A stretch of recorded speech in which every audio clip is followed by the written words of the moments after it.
Okay, so welcome again. So yeah, course website you find already. So and you have the PSoC kit. So you basically have already almost everything. Only my small part of this course, which is just some show, helping you to go through the exercises. This is very hands-on course, not too much of theory. We just go directly and start playing with this stuff. And yeah, I like it too. Yeah, if you're using your own computer, then you need also the design software, which can be found from the Cypress website. It takes for a while to download it. It took something like half an hour yesterday, or yeah. So it's the PSoC designer, not designer. Yeah, not creator. Not this. Well, we'll we will find it out. Okay, I've been using that so many times I don't remember the name anymore. But anyway, so a couple of things. What is PSoC overall? So let me go to a different view here. All right. So what is this PSoC actually all about?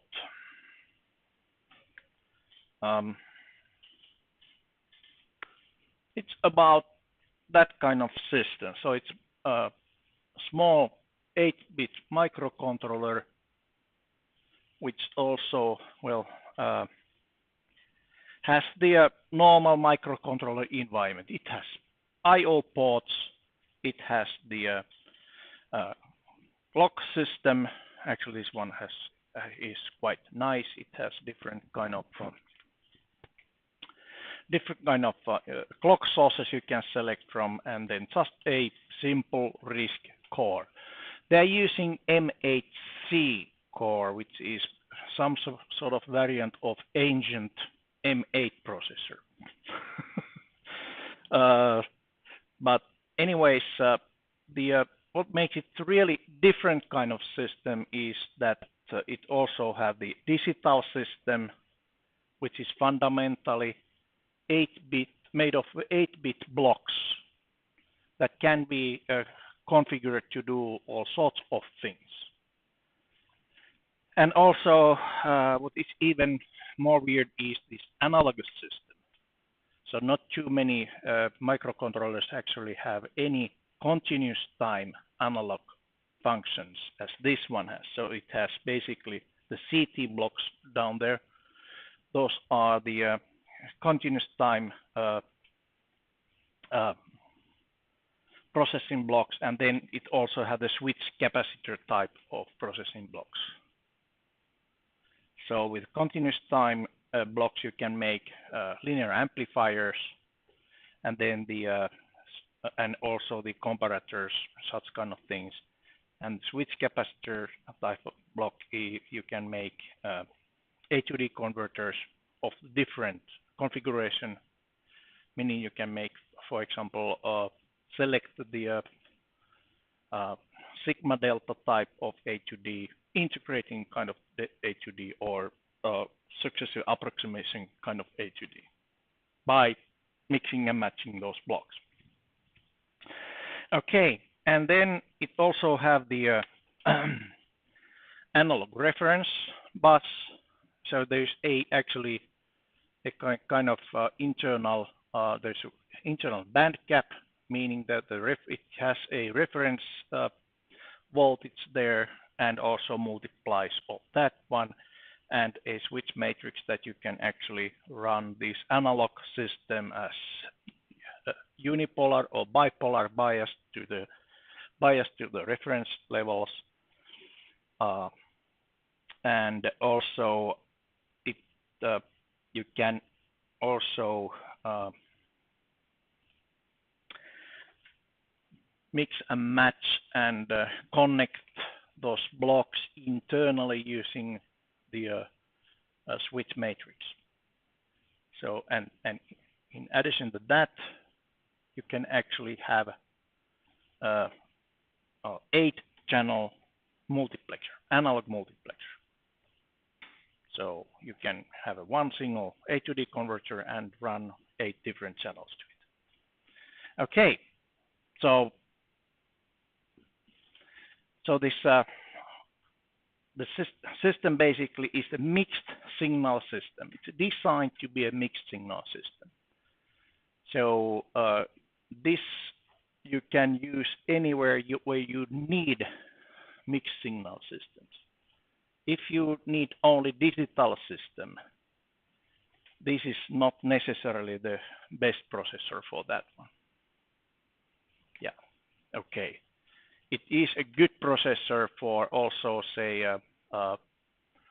digital only signals, but well, a couple of things.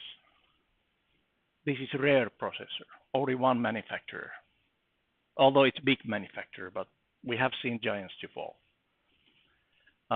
So that's the biggest one. And then of course,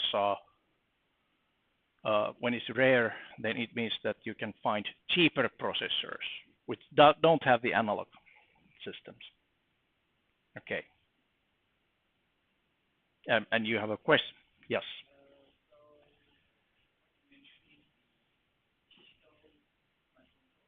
Mm-hmm.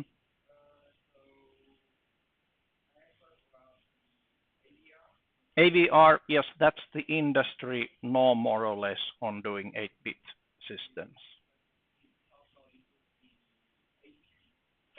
Yes. Yeah, there is a difference.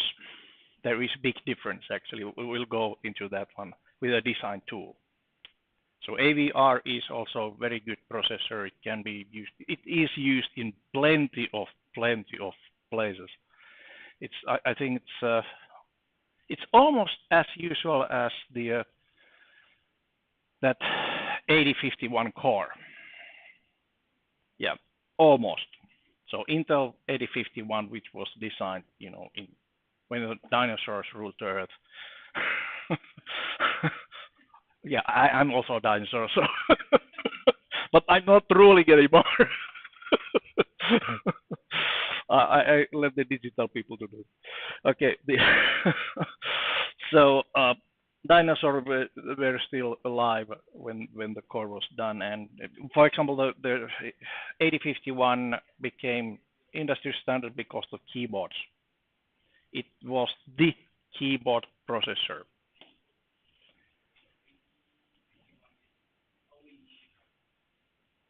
Yep. And there's absolutely nothing wrong with the 8051 type of core. Actually, the PSoC 3. So we are using here the PSoC 1s, but as you can see from here, there's also version 3, which is a 8051 core running on a at the same clock rate, but it takes only 2 or 3 clock cycles to do this instruction. As in the PSoC core, it uses usually several more clock cycles, so it's faster processor. 81. Yes, PSoC 3, version 3. Yes, PSoC 5. That's ARM core. Yeah, Cortex something. Okay, but anyways, another thing. Okay, system resources here. All of these are, well, not in every single piece of code, but let's see, I/O analog multiplexer. That you can actually find from all the circuits which has analog systems. Then this is, some of the devices actually have USB. Not these devices what we have here, but they have specific devices for doing USB, and that's probably the easiest USB device you can make is with the PSoC, since the tools are just excellent. They bought the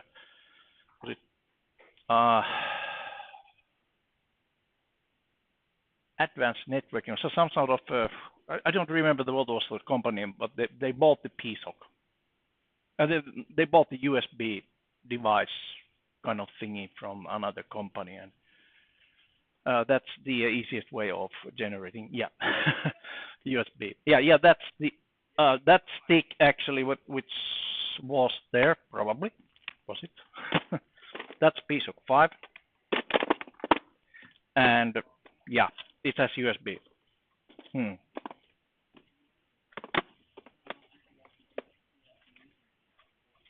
Okay.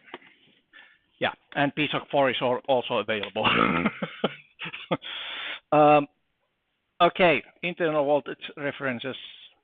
There's also switch mode pump, so you can actually run some of these devices with a 1.5 volt battery, single standard cell battery.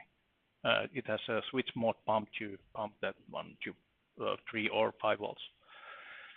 Power reset and low voltage detection, that's on all systems, so to prevent the brownout of the circuit. You can still do the brownout. I actually managed to do my first brownout of the Cypress, the PSoC circuits just a couple of weeks ago. Okay, I was measuring the current that device takes, and I didn't do the good job on measuring it. So I got brownout. It means that after that you can scrap the circuit. I2C, that's in all devices. That's a standard I2C kind of thing. Actually, for programmer point of view, this PSoC circuit is a EEPROM on I2C. It downloads the code to the code memory. Decimators, meaning you can do the downsampling of the clock speed. Oh, right, some of these actually have also the multiply accumulate processing part. Not all, but I think most of the PSoC processors have.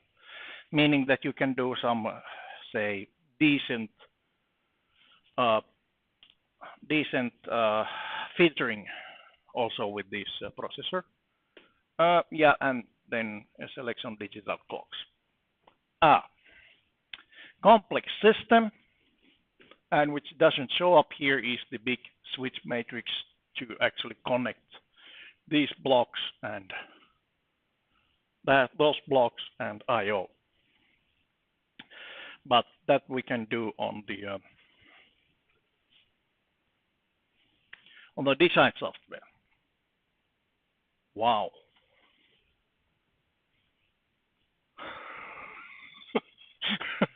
Okay. How come that can actually happen? That's interesting effect. Yeah. Yeah. Yeah. Yes. Yeah. So that one kind of burned there. All right. Okay. So let's take a quick look at what the course is all about. Then we have now 4 days. I have 5 days of show here in any case. So don't worry, I will just speed up. So fundamentals, today's exercise is about basically getting used to the design environment, nothing more, and how all of these the topics actually are covered. There were some couple of useful links you can browse yourself, look for help. When you are starting to install the PSoC Designer, yes, PSoC Designer. Basically, there in some Windows 7 systems, you would get some problems with the one package, which is the graphics package for the Designer, and there's some help on that one. If I use a whiteboard, I usually also take the whiteboard pictures and put them there. Will appear here later. Okay, live stream, YouTube. Yes, I'm streaming it as I'm speaking. I'm not making video of you at all, so don't worry, unless you really make some funny faces there. Okay. Yeah, no.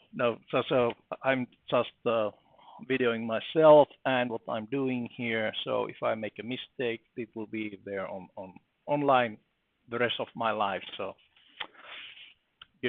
well, it doesn't prevent me of making mistakes, though. Okay. Uh, each of these topics has also a exercise. These exercises are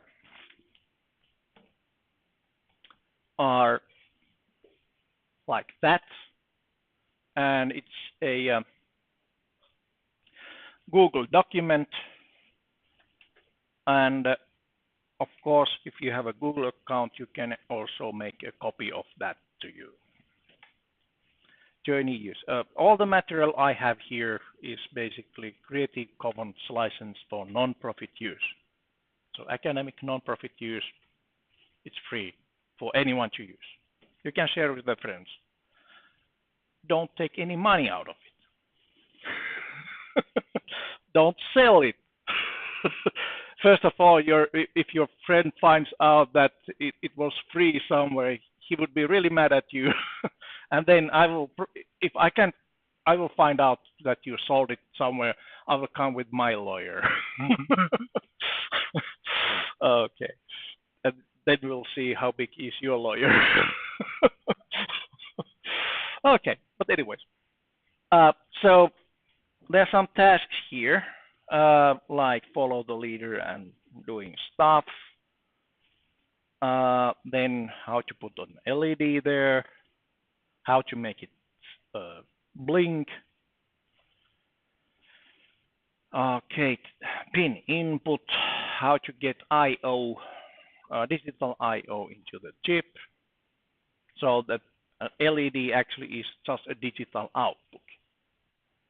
Pin input is digital input.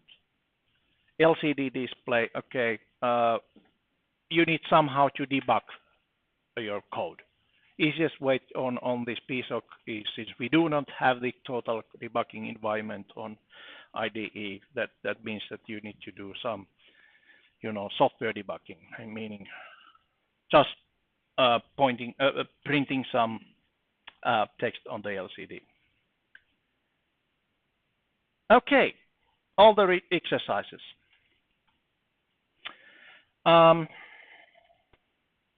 I require actually links. I don't care much about where you put those files somewhere on the cloud services. Dropbox would do fine. If you are familiar with GitHub, sure, why not? As long as I have access to it. So I can download the whole PSoC project to my computer, that I can test that what you did actually works.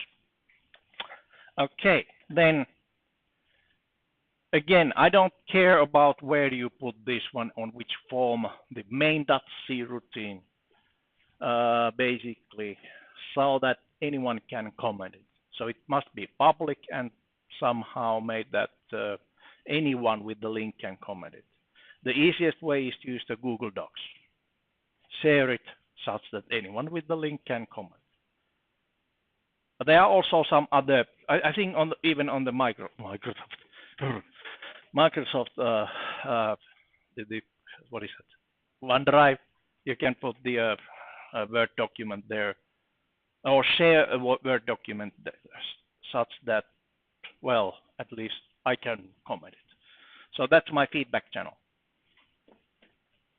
But I actually, myself, I kind of use the Google things all the time. So those are, they don't have too much of properties.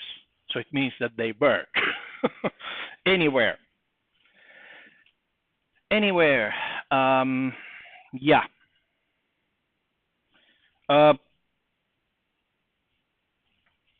One thing, actually, these exercise sheets, read them really carefully. Also that kind of stuff. They're all programs, files, of your own must be documented appropriately. For example, easy way of missing some points is that you just have the code without any comments. At least 1 point out from because of that. At least.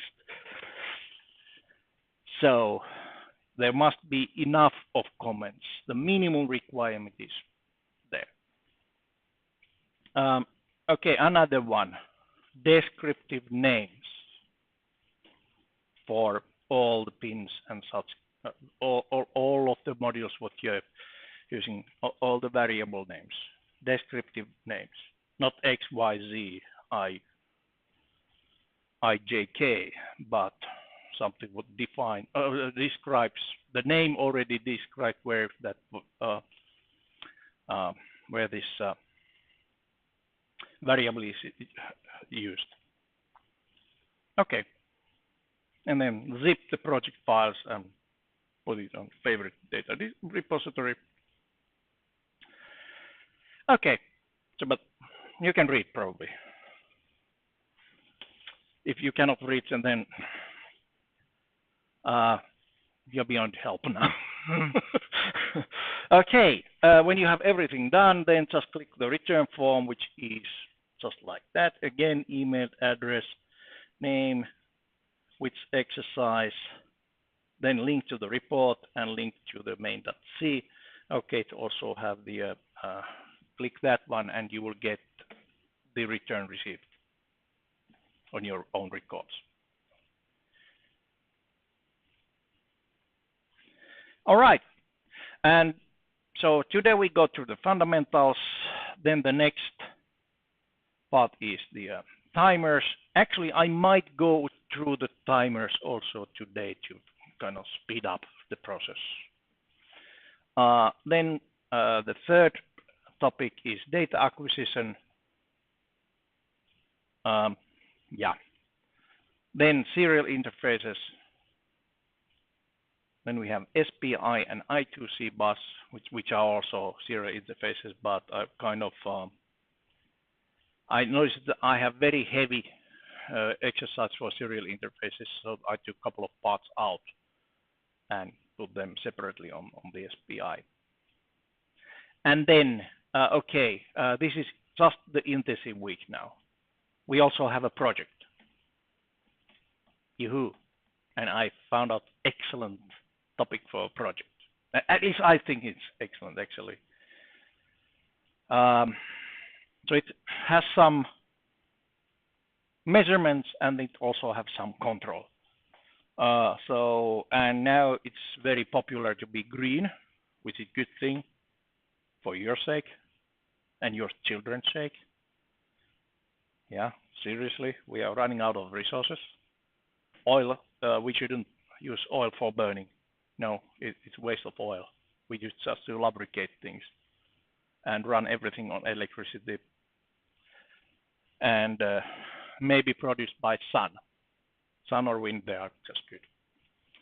Or then grow some stuff and use alcohol for burning. But anyways, that was the green stuff. So the green part now is the sun tracker, meaning how to maximize the power from a solar cell. You just face it to the light source. Okay. And I was thinking about how about say mobile power station or something like that. For example, there are plenty of these oil tankers, tankers or container ships kind of things that you could, in principle, use some of the power, not all of the power, of course, but use some solar cells to power up some of the parts of the ship or something like that, or a car. On the other hand, should we use private cars? Maybe this by sharing. Okay, but this is Germany. Of course, we will be using cars. Okay, but anyways, so Sun Tracker, and this is very open kind of project. So design a device which optimizes the solar panel efficiency on any location, northern, southern hemisphere. Well, in Finland, how to optimize the solar uh, panel efficiency on winter time? You cover it. Since it's cold and dark, you can. The only thing that the winter can do for your solar panel is destroy it. Okay, but Africa or Central Europe, you have sunlight here enough for at least for lighting. Yeah. Yes. Yes. Definitely there. So, but anyways, there are basically two kind of problems. One of course is the sun kind of cause in a sinusoid way like that, or circular motion. Sun doesn't go anywhere; it's there, and the Earth is rotating, and then it's also a tilted axis, which means the summer and winter. So this elevation angle is actually also changing. So most of those power stations have a static direction for the solar panels, because it would be very expensive to move them like that. Yeah, and you would add moving mechanical parts, which means also on the maintenance cost and such kind of thing. So for the cost reasons, these solar farms are static. Okay, but anyways, you can be now innovative and think of a, say, car-size moving platform, not necessarily a car. Boat, rowing boat. How to power up a rowing boat? Well, row it. That's the great thing. But if you have a sailboat and want to have some luxury there, like evening lights and that kind of things, then you wouldn't need some way of steering this solar panel to maximize the power. Okay, but anyways, there are some boundaries here. So one is that you must use this PSoC 1 to power it up. Then another one, well, this is because we are actually have this is the PSoC course. The second one, you must have there a light sensor, at least one, okay, and at least two servos or other. Well, it doesn't need to be servo. If you find some another actuator to change, servo is just one technology on the actuators. But anyways, you need at least two of those. So basically, one to steer the sensor, light sensor. So you'll find where the sun is, and then you turn the power solar panel. Okay, and in addition to that, you may use any other sensor actuator you need. Remember, this is we cannot even say prototype here. It's more like proof of concept level design.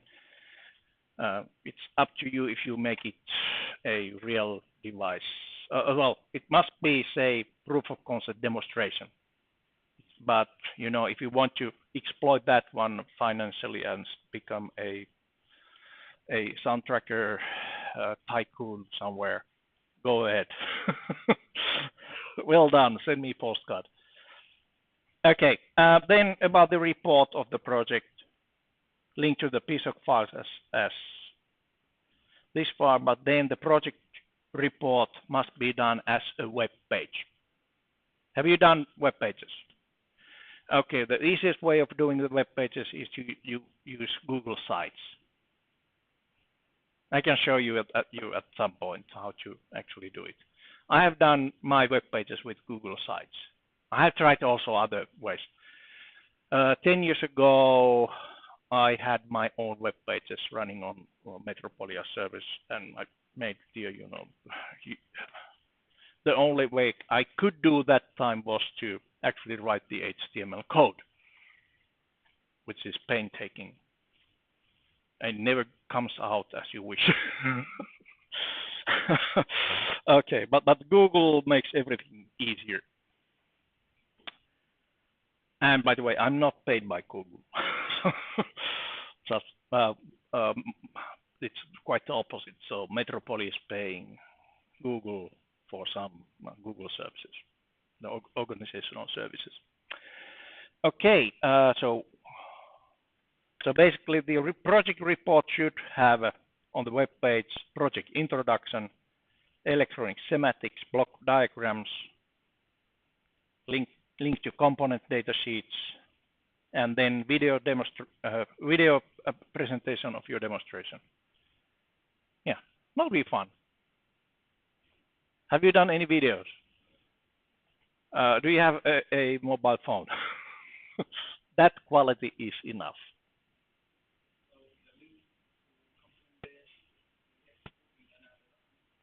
Oh yeah. What I have done, you mean this one, links to component data sheets? Okay. Do basically similar to my exercises. So actually, I usually just, let's see, for example, timers, serial. Okay. At least on that one I have. So on the exercise sheet, I have a link. So that is just a link. Yeah, it opens up the datasheet. Datasheets, Maxim integrated com, and so on. So it's just a link to that datasheet. Yeah. And how did I actually do this one? This is just a Google document, nothing more. Okay.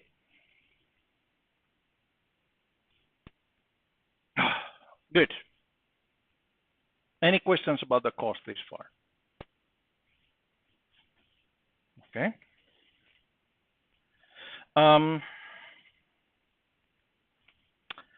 Let's see. You have already enrolled, and we have those 5 topics that plus the project. Yes, you have a question? Yeah, what's the schedule? Like, when are the deadlines? Okay, deadlines are basically so that each exercise has 1 week deadline, but not from the the second exercise deadline will be 2 weeks from now. Third one will be 3 weeks from now. Okay, that way. So 1 week deadline for each of those. So exercise will be done in 5 weeks. Okay. Then the project, I think it will take about 2 weeks to do the project.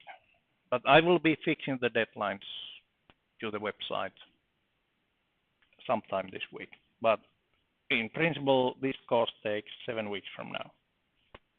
You can do it faster, but that's the deadline. Then there's also a scoreboard, online scoreboard. And okay, looks something like that right now. Sorry, it doesn't really show up well, but anyways, I just used the first name on that line. It doesn't have your student ID numbers. No, it doesn't have your last name. So I think this is okay for everyone. So you can see which point is yours. All right. So, by the way, if you have if this name you gave here is different from the name you have on the Frankfurt records, please, give me the real name. But I think these are also the official names there. They look like that. Okay, but anyways, so this is 5 credit course. just about 3 out of those 5 credits come from the exercises, and the rest 2 will come from the project. And the weighting is accordingly. So first exercises are 10 points each, and the last one, the project, is 30 points maximum. Maximum total 80 points. Then you need at least 40% to pass the course. But you always shoot higher. You try the best grade possible. Yeah, it's very possible that you can do it. Just don't make much mistakes, since the highest grade percentage, when in Finnish scale, it's 90%. But I need to find out the exact percentage for 1, 1.3, 1.7, and such kind of things. So the scales are a little bit different. So in Finland we have the 0 is failed, and 5 is the best one. 1 is the passing grade, and you have the opposite. You have the 5 is the fail, and 4 is the pass, and 1 is the best. Okay, yeah. But I'll do the fixing of the grades.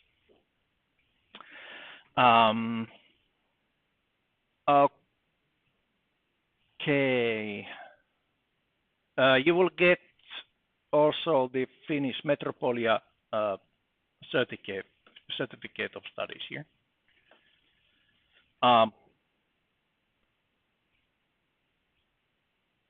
Okay, good. So that was the scoreboard. Good.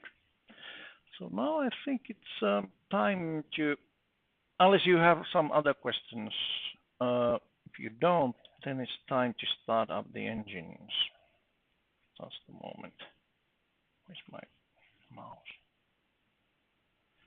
And find the program PSoC Designer 5.3, 5.4, sorry. It should be on the computers. Okay.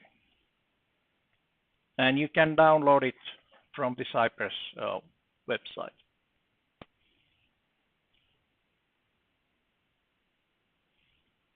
Doesn't open? Is there some problems?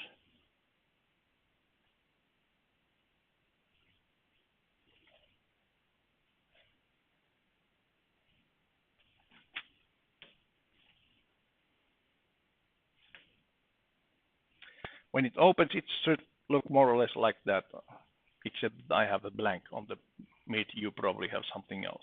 So did it open up right? Okay, good. So the PSoC Designer is a tool for PSoC 1. If you have, let's see, or PSoC 3, I think. Yeah, and PSoC Creator is for PSoC 4 and 5.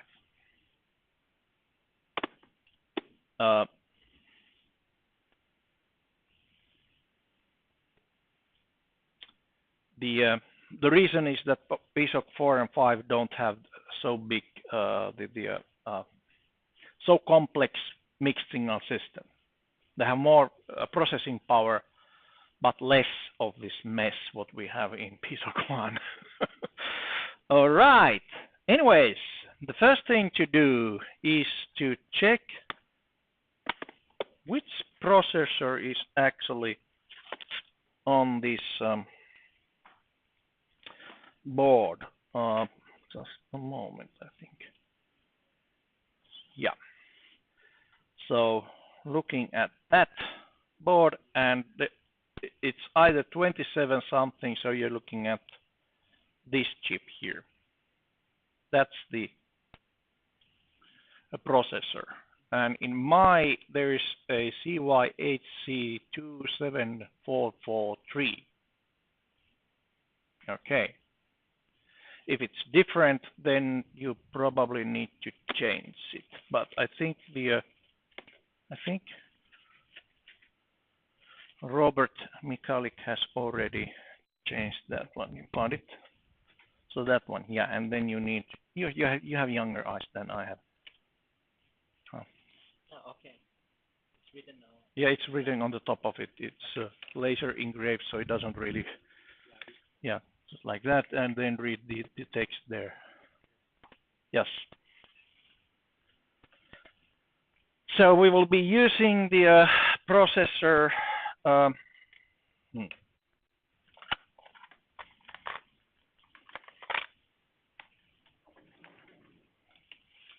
CY8C27443, and then PVXI or whatever that is. Basically, plastic. Yeah, plastic dip.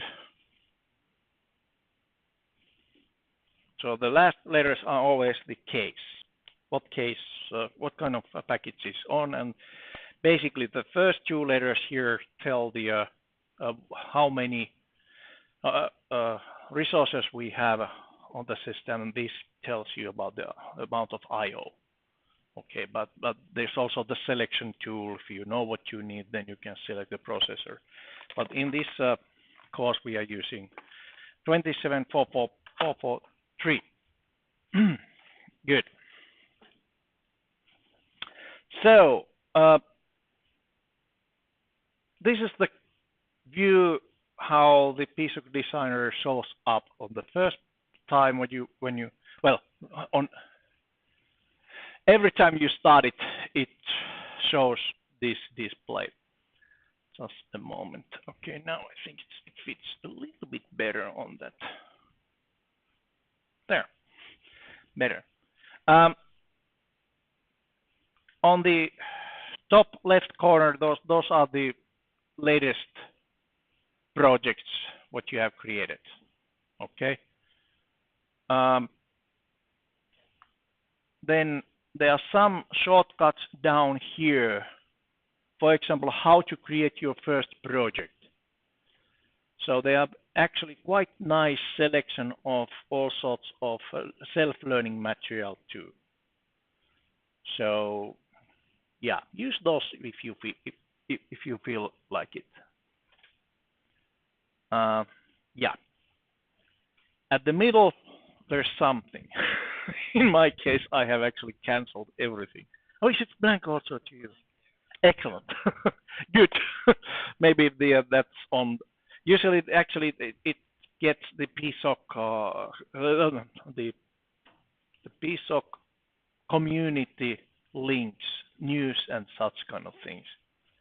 I have a feeling that there's a firewall setting somewhere on the Cypress campus, or Cypress has kind of reducing the amount of those news right now. Yeah. Oh, excellent. Yeah. So no news. No news is good news.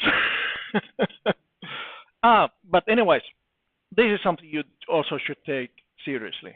This design support, related documentation.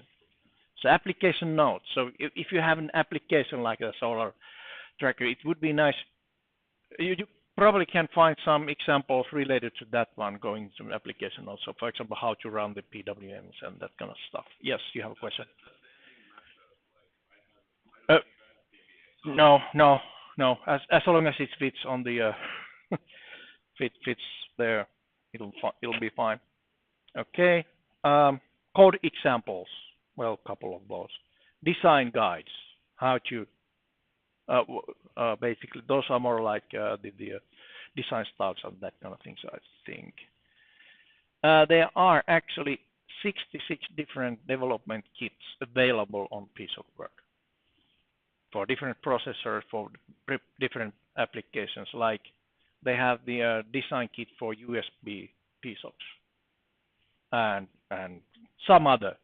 They have their own wireless communication kit also. They have Bluetooth low energy kit available. So if you get into this Cypress PSoC kind of word, then you might actually also find those very interesting, and other resources. And there are blogs and press releases, webinars. So if you don't have any, if you have a life, then you can use, you start, going on that community, and then you don't have any life anymore. Okay. All right. But anyways, let's make our own first project from scratch. So on the left corner, there's a new project, or actually, I think you can also make it from under File, click the new project. Okay. It's good to read what is there. Usually, you just click OK, OK, OK, OK. And that's how I install programs. Are you certain? Sure, you want to, destroy everything to your hard drive? Yes. Oops. That's why you take backup copies. All right. So, name of the project. What did I tell you about the descriptive names? It starts here. So, PD project 6 doesn't tell anything to anyone, so I might actually put here PSoC exercise 1 and then my initials. For example, like that. So then it's descriptive. Use your own initials, not mine. All right. Workspace names, yep. Create directory for workspace, that's good. And project creation, you can either start from new project or clone existing projects, your own project that you want to just continue. So this is actually good for the basically if you have a working design, continue by making a clone of that and add some more features. So in some case, quite often you end up having some sort of a mind block, and it doesn't work anymore. It can happen a lot of times. I will tell you stories later on. But anyways, then there's a clone example project. So if an example project actually is available on that application area, if you would like to make your project, that's also one good way to start. That's why Cypress have hired some engineers to build these example projects. Good. So, but we start from the new one. Target device. This device here should match your physical device, at least on this level. This doesn't give much of any information how this looks inside and how many pins it has outside. This is just a packaging. The chip is that one. So at least the first part should match exactly. Otherwise, you cannot program it. That'll be disappointing. Anyhow, you can always also go to the device catalog. Okay, so the device catalog has all Cypress PSoC circuits available. The gray ones here, they are not recommended for new designs anymore.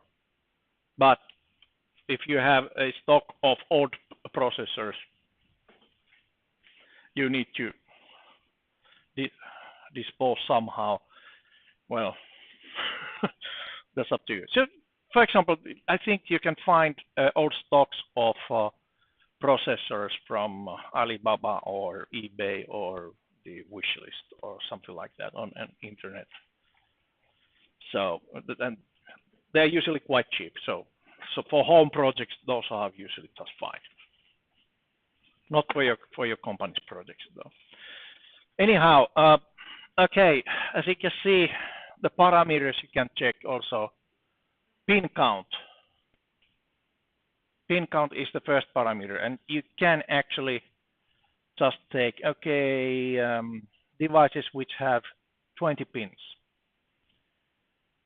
And then you can actually start, okay, which are available on DIP packages. Yeah, not too many anymore. Let's see. Like that. And then actually analog blocks.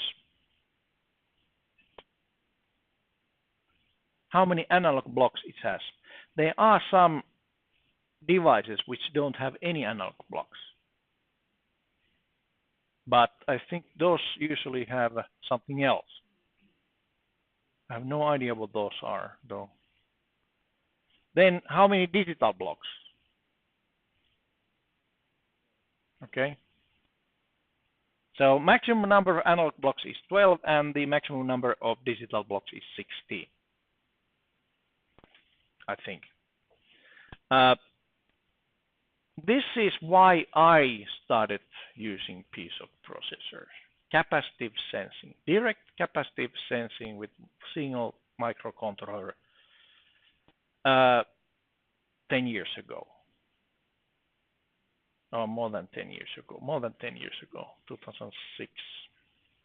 And that time it was really no external components.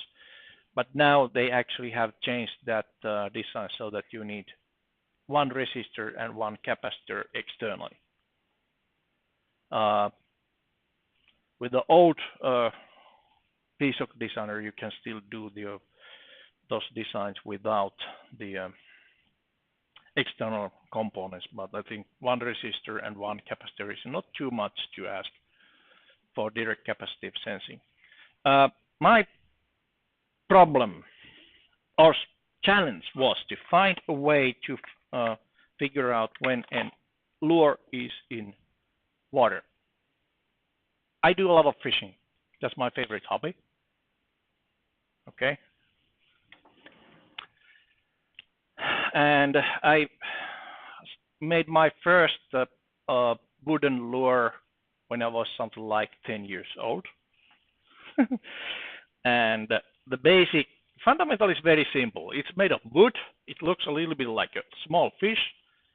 It has a wire inside.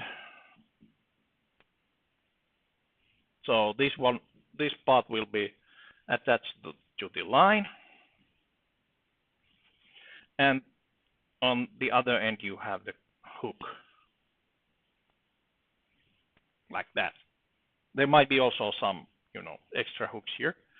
And how to make it actually look like a lure on the water for the fish.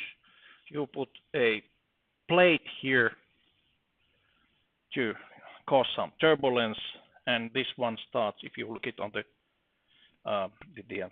top side, it starts actually wobbling when you start pulling it. It's basically causing a chaotic, not chaotic, it's more like an oscillation.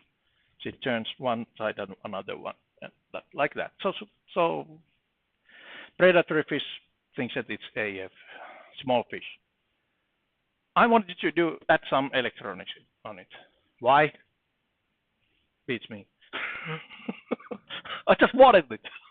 I didn't need it. I wanted it.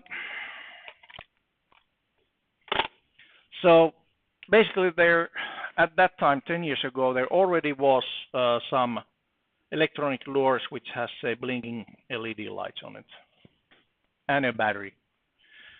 The problem is that those two problems actually with those was that they had a bottom battery, the lithium bottom or silver oxide battery, and basically it was replaceable. And if you have anything that opens on system, which is submerged, you will start leaking. It will start leaking at some point. So, all right. I didn't want to do that. So what I then actually wanted to have is to have a rechargeable battery inside, lithium polymer. And the charging of it, basically, this is metal, this is metal. I just cut that metal and charge it so that there's +5 and 0. Not a big deal. Anyone can do it. And this can be actually put into epoxy so it stays dry, guaranteed. And then, of course, you need the electronics, which is not a problem. Oops. So electronic is not a problem. So you have just a small circuit board there with the microcontroller, any microcontroller. The first version actually had an 8051 type processor, so the 20-pin version, 2051. Another issue now, how you turn it on and off. There are several kind of things. It can be just a magnetic switch. That was the first version. Then I wanted more. I wanted this one to turn off only when it's on water. When it's on dry land, it doesn't need to operate. But when it's submerged, it should start operating. So what I did actually was to make the circuit board going all the way.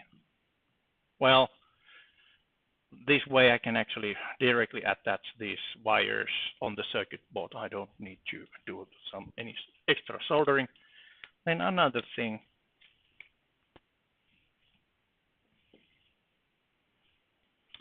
I could cut it like that. It doesn't affect on the how it's actually what's doing there. So, but looking on the top side, I have a capacitive sensing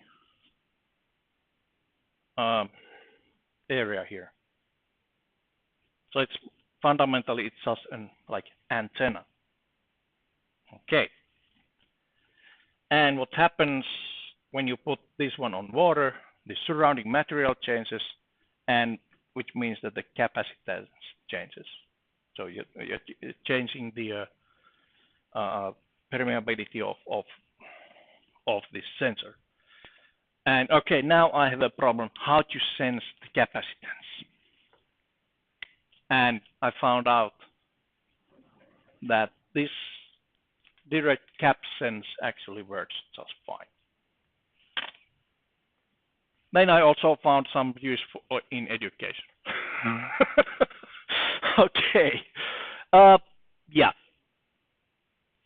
Another property is flash, amount of flash memory, meaning programmable read-only memory. Maximum 32 kilobytes, which means, well, it's half of the full address scale in any case. So it's enough. Enough for 8-bit processor. Read random access memory. Okay, maximum 1K. But there are also smaller processors with much less RAM. Which, well, that 1K or, well, few hundred bytes is usually enough for RAM. On embedded systems, in any case, you should recycle the RAM locations as much as you can.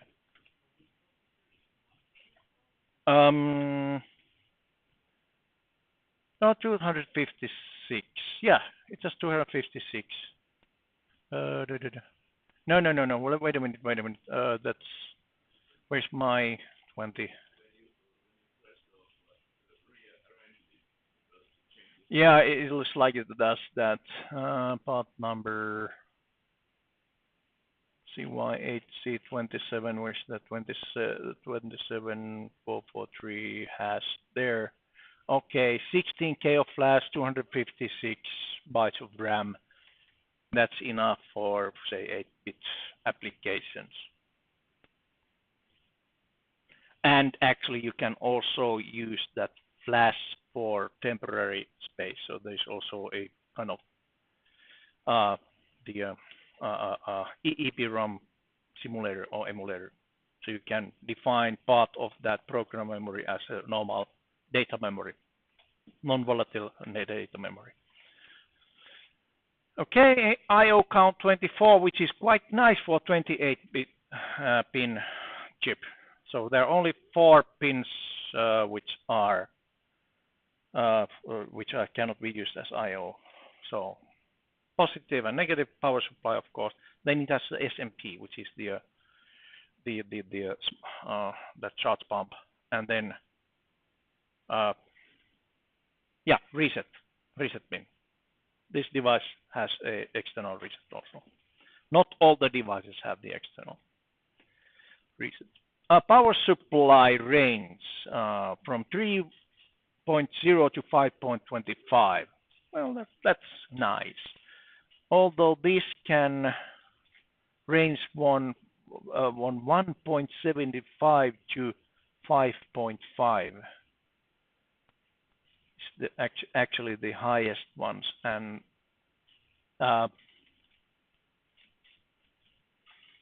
but anyways, with this SMP, you can run this processor from a single cell, 1.2 volts actually, or less than that. It's 0.8 volts is the lowest battery voltage. It's the charge pump still works.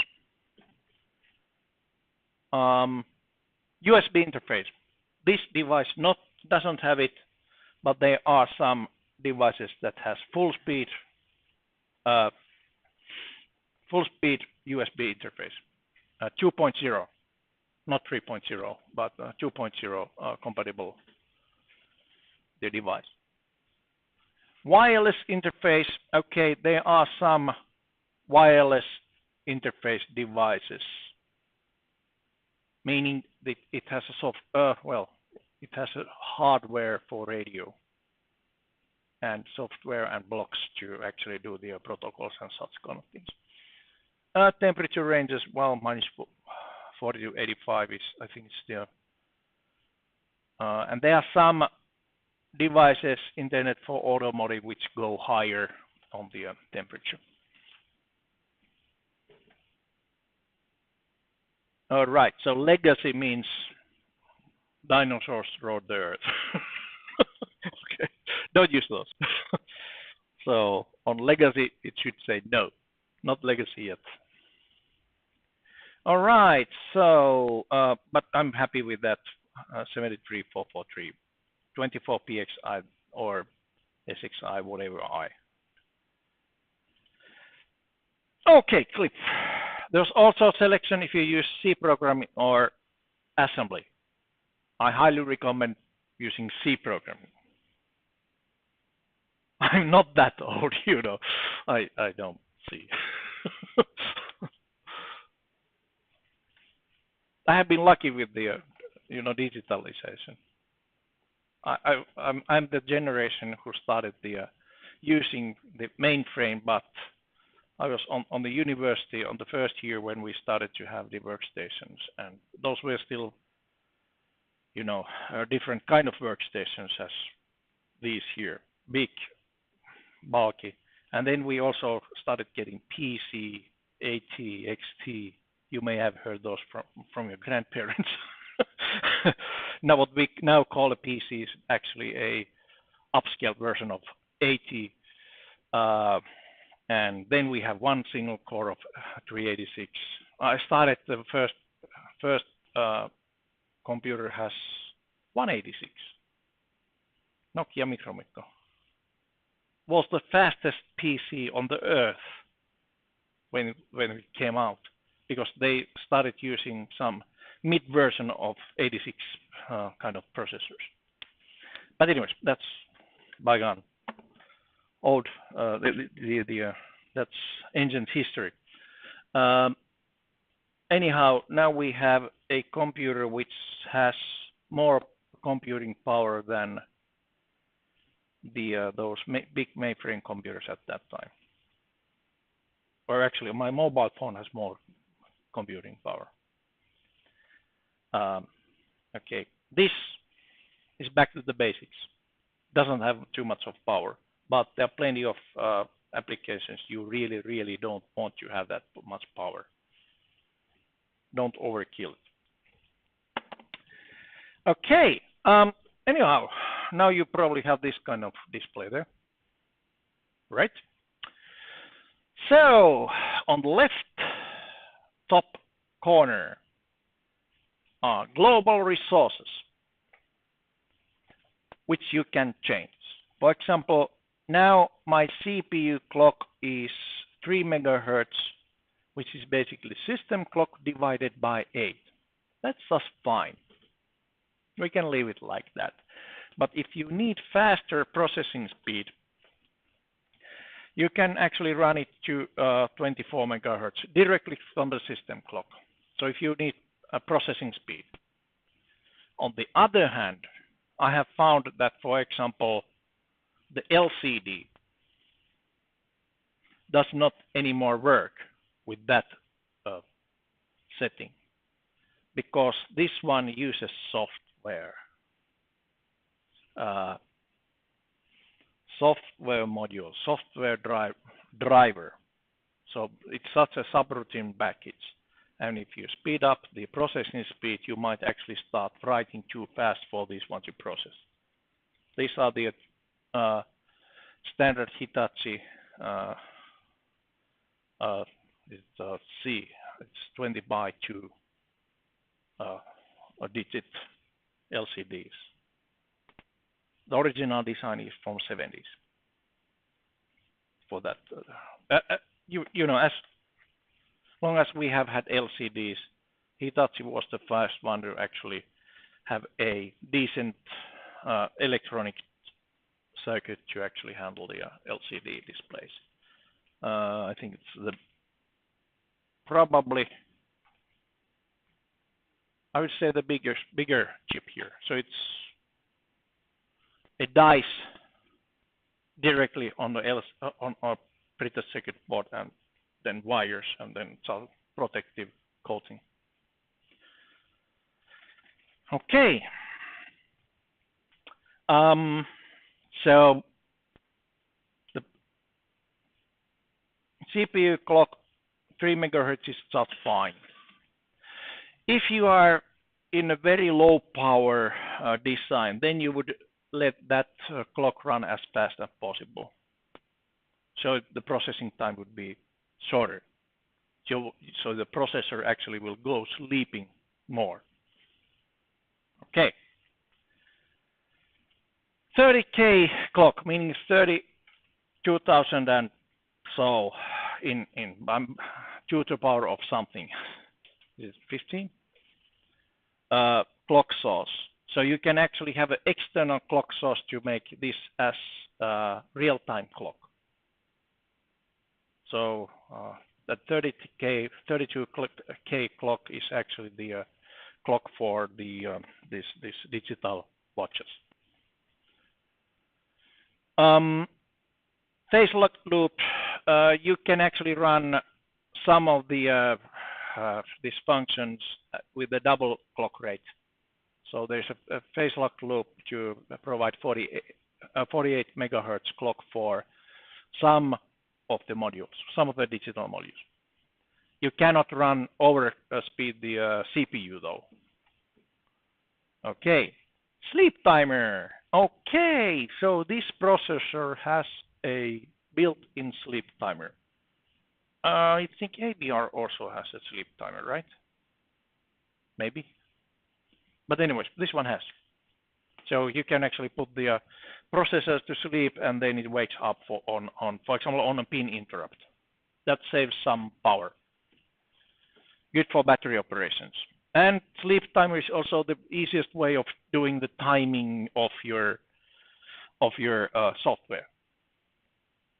There are 4 settings for it, so you can run the SleepTimer at 1 Hz, 8, 64, or 515 Hz clock rate. and this is roughly 1 hertz, not exactly. So not good enough for the making a real time clock. Okay, more resources. We have the system clock, the dividers, VC1, 2, and 3.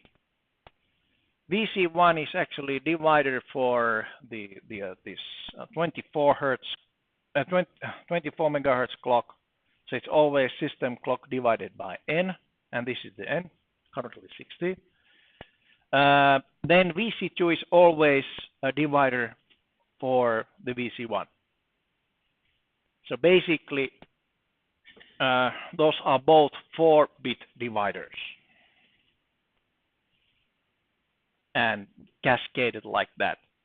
Then there's this VC3, where you can select the source of it. So it's either sys clock, a VC1, VC2, or system clock times 2. Okay, meaning you have to turn on the PLL to have the 48, but then you can actually use this one to divide it. For example, how to make 24 megahertz divided by 3. Well, you double it with a phase lock loop and then divide. System clock divided by 1.5 was something I was thinking about. So how to divide by 1.5? Well, first you first you multiply with 2 and then divide by 3. Yeah. Okay, and this is 8-bit divider. System clock source. You can also run this chip with an external oscillator. I don't see the real reason why you would do that, since this 24 megahertz clock is, just accurate enough for the processor, and you cannot overclock the CPU core in any case. All right. System clock by 2 disabled. Analog power. Okay, you can actually control the power consumption of the circuit, and this is one of those settings. You can turn all the analog power off, meaning that if you are setting the system to sleep state and you are using analog systems, the analog usually take more power than the digital devices. That's just it comes from the physics. When you have continuous time amplifier, yes, it consumes power all the time. Just because. But for the sleep time, you can turn analog power off. Then at the sleep, you can then turn it on again. Just a small reminder that it also requires a little bit of time settling time when you have to turn it on and off. But it saves energy. Okay, we will actually go through this again on the data acquisition part, but on the reference multiplexer, that selects the analog signal range of the analog parts. So you can actually run it reference to the power voltage divided by 2 plus minus band gap, or you can actually, there's different ways, but anyways, I think the most common way would be to have 1.6 times band gap plus minus 1.6 times band gap. That means that if you would make an A to D converter, it means something. Otherwise, you should never trust the power supply voltage. Never trust that one. So use only band cap voltages if you want to have good analog to digital conversion results. So always the band cap preference. Analog ground bypass. We'll go through that again. Op amp bias. Okay, low or high. Analog buffer power, low or high. Okay, switch mode. Switch mode pump actually is the pump to step up the voltage. It requires a couple of external components. Step up regulation needs the 3 components for you know that kind of devices. Capacitor as a charge bank, then you need the inductor, and then you need the usually the diode also, but the switch. So yes, capacitor for charge bank, inductor to make the current going, and then switch to switch it, and then the diode to prevent losing of the power from the capacitor. Okay. This has a low voltage detection, so you can set where the low voltage detector actually turns on. So this one makes the low voltage interrupt, which causes halt almost in any case. You can actually also make your own code to prevent halting and browning out the circuit. Okay. And there's a low voltage throttle back, something like that. And supply voltage actually either 3.3 volts or 5 volts for this device. And we're using 5 volts because this one gives 5 volts. On the lithium powered system, you would put there the 3.3. And that voltage, of course, it doesn't need to be exact. It just sets the some parameters for those for the system, so it's optimized for that range operation. So there's quite a big tolerance on the supply power. Okay, watchdog. Are you familiar with the watchdog? Okay, so if you get a watchdog, it barks, right? If it stops barking, then something is wrong. Okay. And in this case, actually, it goes that you have to go and feed once in a while your watchdog. Meaning you need to visit the watchdog routine. You need to clear it in software. So in case there is something going wrong on your code, it would mean that okay, you haven't been feeding that watchdog for a while. And then the watchdog actually takes over and eats you. So it goes and resets the circuit. Okay, so that's one of those important things when you have a, say, any mission critical application, meaning if you have a say, health technology instrument or something like that, it must run or go blank. So it cannot do any mistakes on the running. That's where you use watchdog. All right. So I would guess that there are these self-driving cars now making accidents. I'm just guessing they don't have watchdogs on the system. Haha. Okay. Yeah, that was the left corner, which means that all of those are used. Those are the common global resources for the processor. Okay, pinout. Different views of pinout. On the lower left corner, you have full access to all the properties of each pin here. You can rename the pin.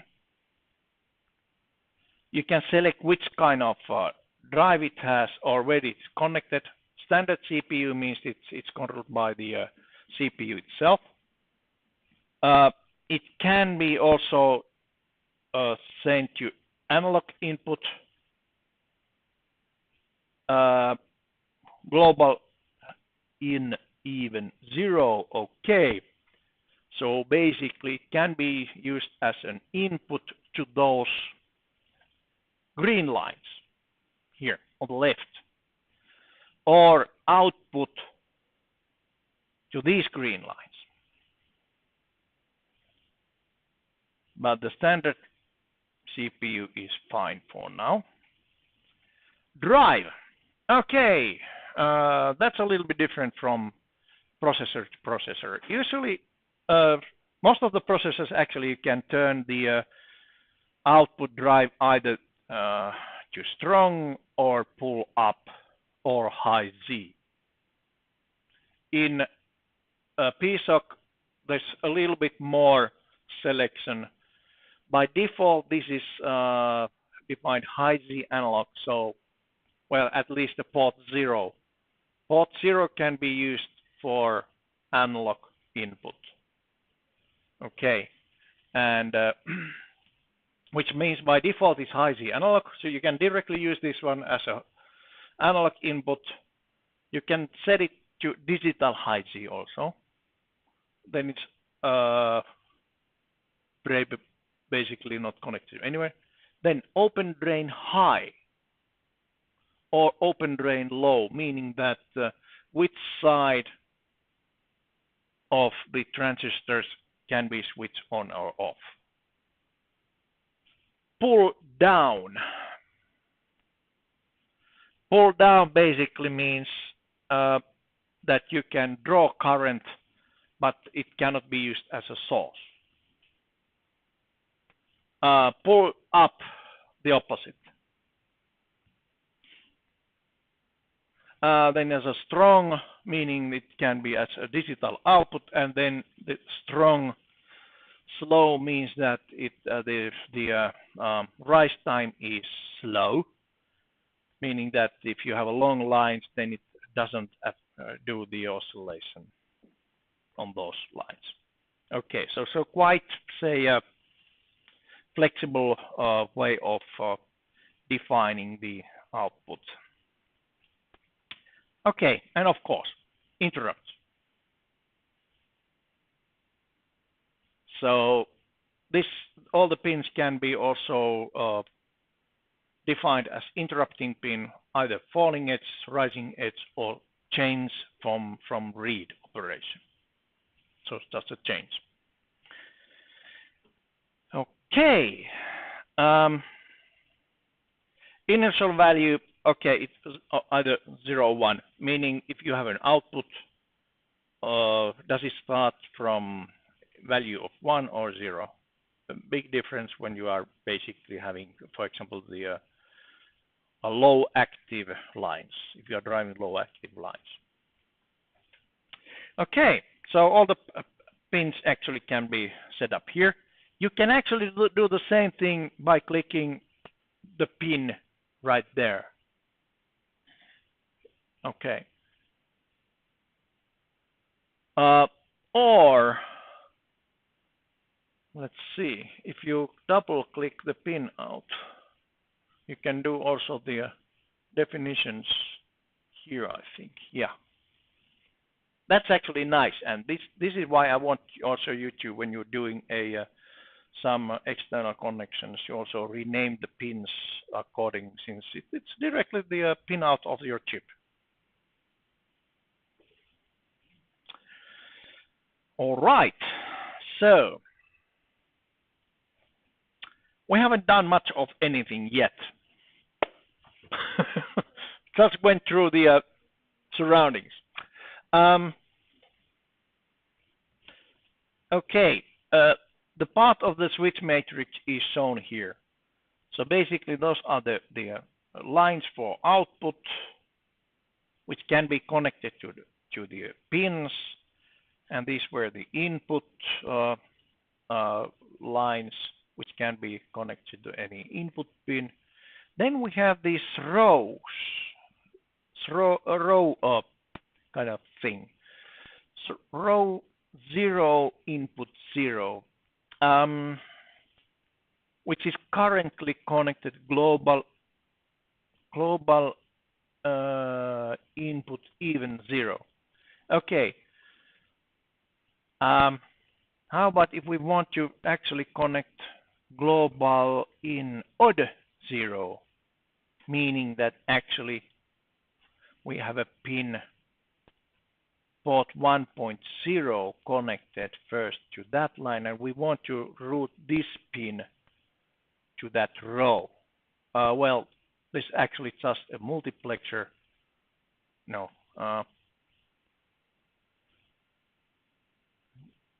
So we can actually connect global in odd 4, odd 0. There.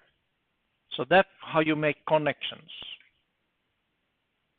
These lines are actually organized as nibbles, half of a byte. 4 lines only. And then the even number ports and odd number ports actually have different lines. Okay, and only pins of 0 or of 4 can be connected to, wait a minute, not pins. Only line 0 or 4 can be connected to those row 0 line, horizontal line. Okay, so there are some restrictions how you can actually do the connections. Yeah, I will show you. So basically, let me see.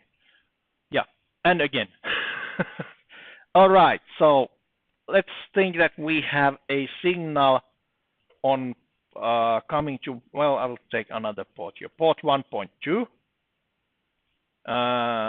That will be a my input. Oops. Input from somewhere. Input X. Okay. 1.0.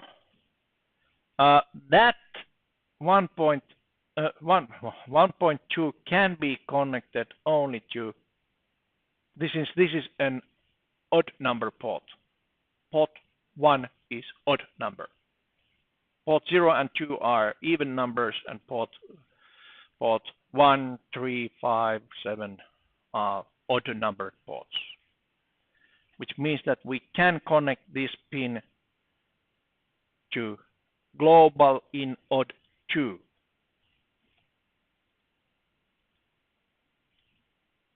There. Now it's connected to this line. How to connect this line to then vertical row or row input? On this row, we also have the multiplexer. And you can there select that global in odd 2 line to this row. There.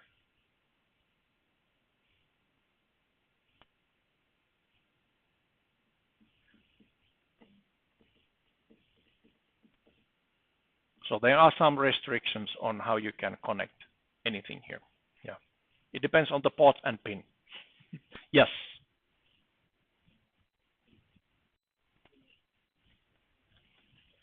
Okay. Yeah, that's fine.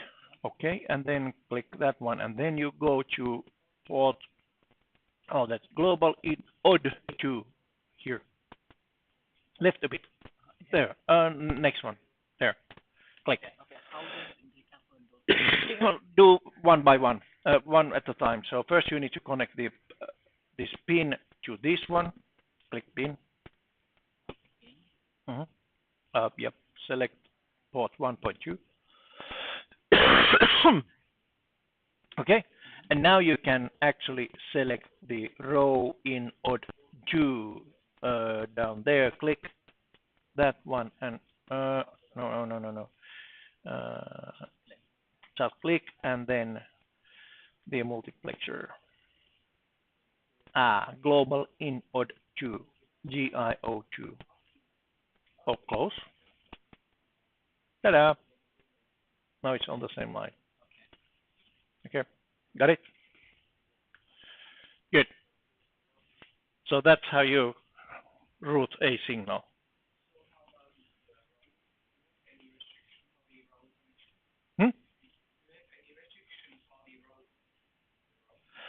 No, that can be then connected to any of these blocks as input.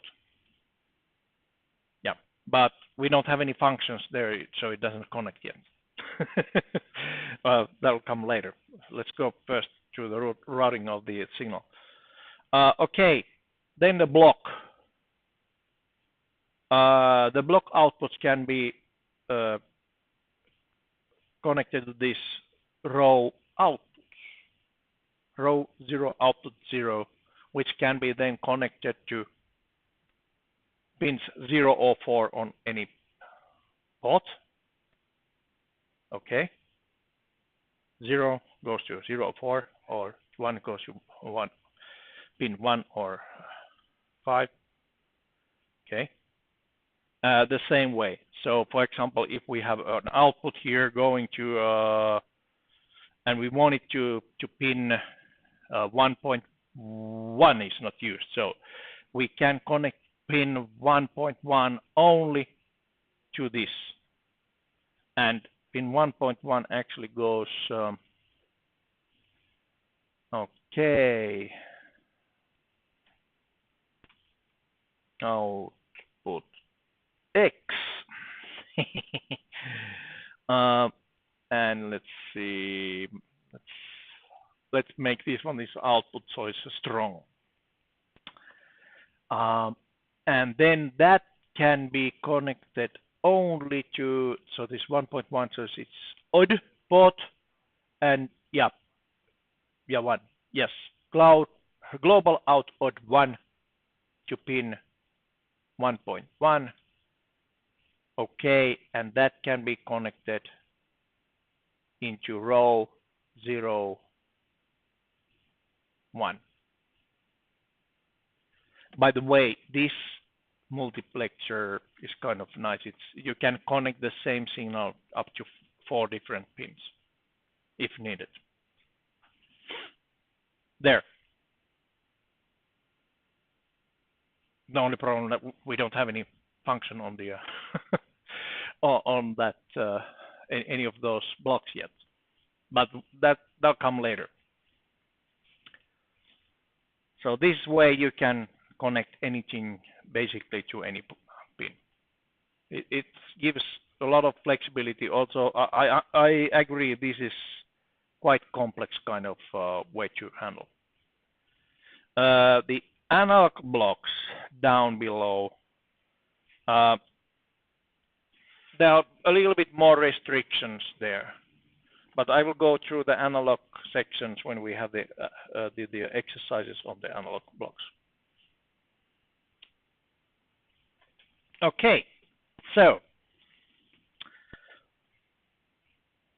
let's do some functions.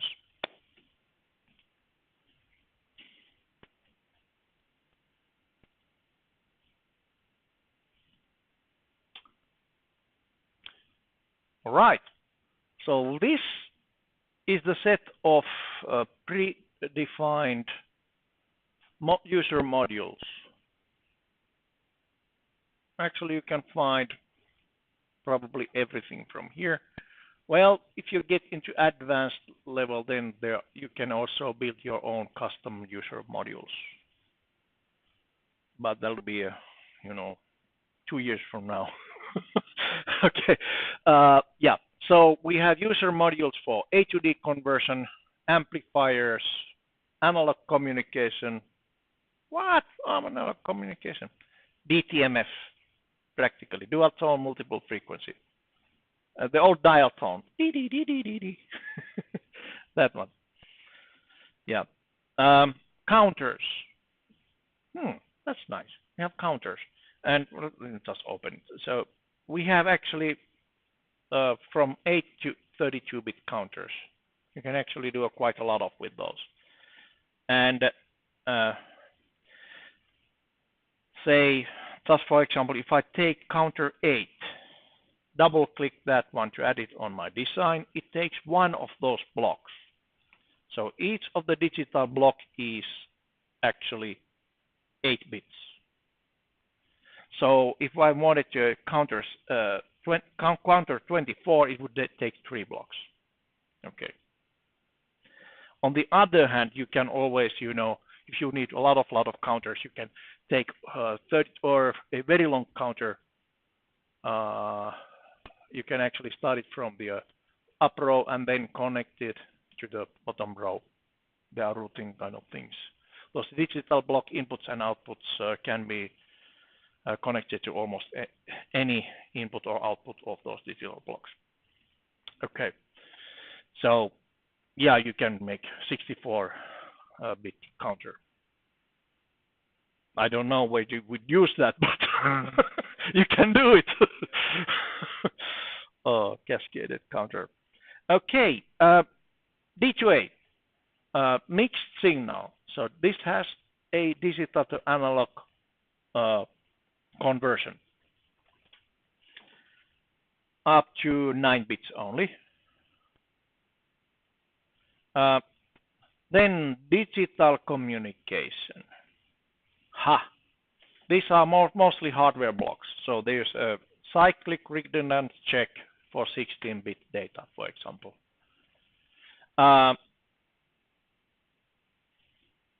DMX5, I have no idea what is that one.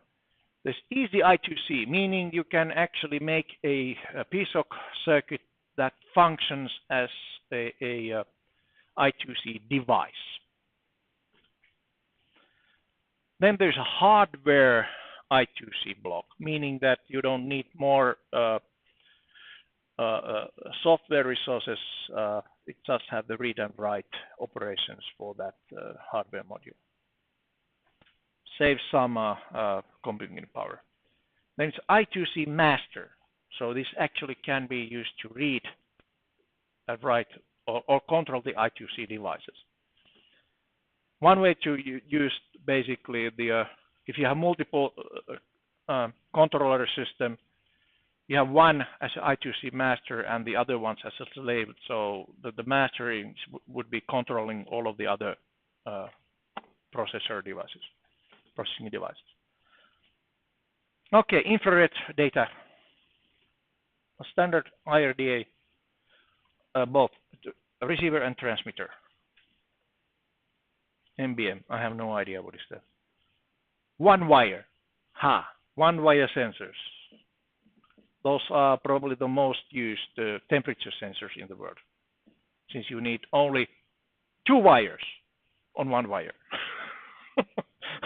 Of course, you need, you need the data, which can be also the power, but you need always the ground. But one wire is a trademark. Receive 8, so it's a standard 8-bit asynchronous receiver. SM bus.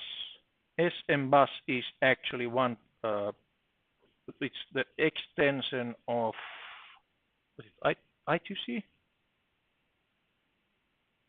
It's either I2C2 or SPI extension. SPI extension, yeah, okay. SPI master. Okay, that's nice. You can have plenty of these SPI devices there.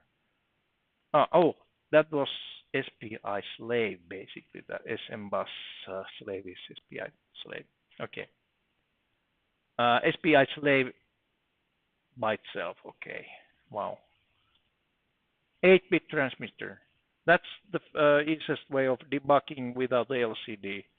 You basically just run this transmitter, and then you have a serial port on your computer and just run the signal there.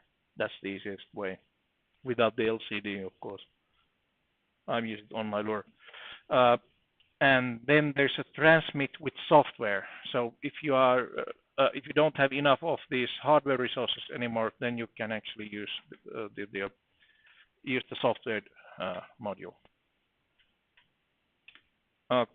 Yeah, and that's the hardware software trade-off you need to think of there.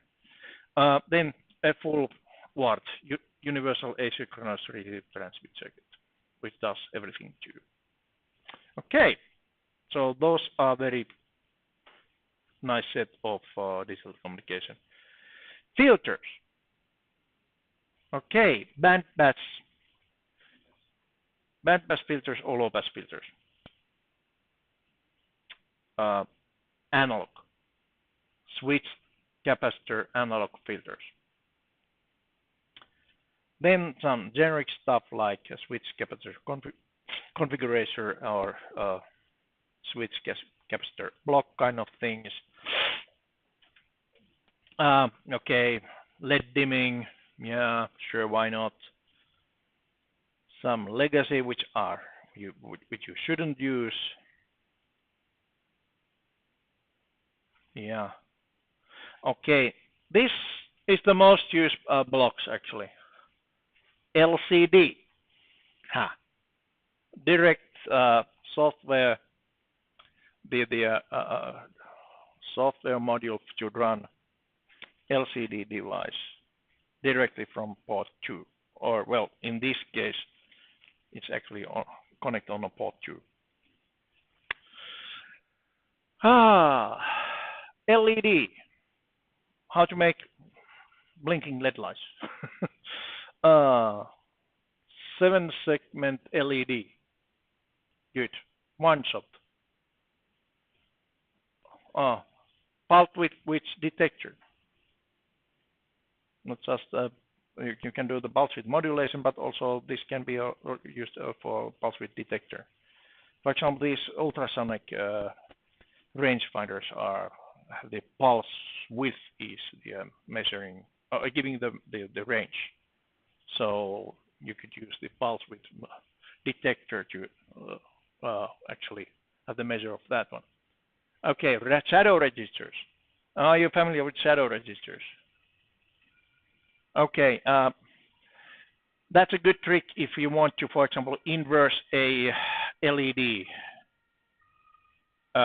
And the LED, for some reason, doesn't have big enough the resistor there. For example, you want to run it at the full tilt what the processor gives, but anyways, it might be that you don't get the output voltage of that pin high enough to be logic state 1. Okay. So if you use just the invert that pin, you need actually shadow resistors, since you cannot just read the pin and rely that it's the logic value is 1, although you have been writing the 1 there. So those are different. They can be different, and they most certainly will be different. So by using shadow resistor, you will write always the value what you want on that volatile kind of register. You write the value there and modify it, and then write the shadow resistor value to the real resistor value. So shadow is just a basically your wish what the content should be. Okay, serial LCD and SleepTimer. Okay, for this exercise, first exercise, you actually need LCD, LED, SleepTimer. Just double click those.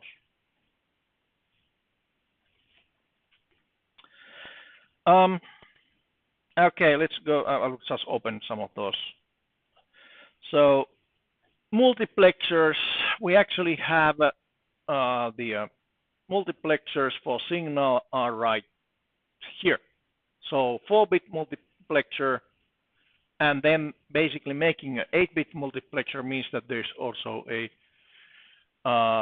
these can be selected using 2-bit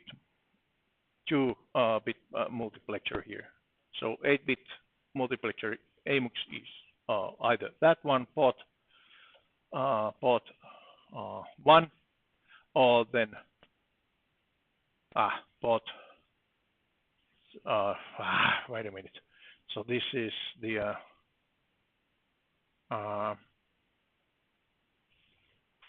odd numbers and even numbers pins. Okay, yeah. Same thing for those. So either 4-bit multiplexers or 8-bit multiplexers, and basically you can have two 8-bit multiplexers, or I think you can have also you can have up to 2 4-bit multiplexers. Does it go like that? Maybe. And then reference multiplexer, the internal references, where to select the analog references. Power management, you can actually have a voltage sequencer there, meaning that you can give some certain predefined level voltages also out to the circuit. It basically uses a D2A block to do that. Protocols, okay. You can actually boot it from the I2C EEPROM.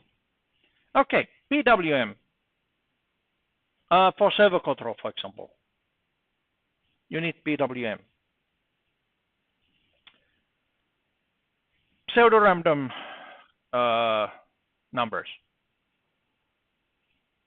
Quite useful if you do not want noise, or if you want to run a say spread spectrum kind of things on radio frequency.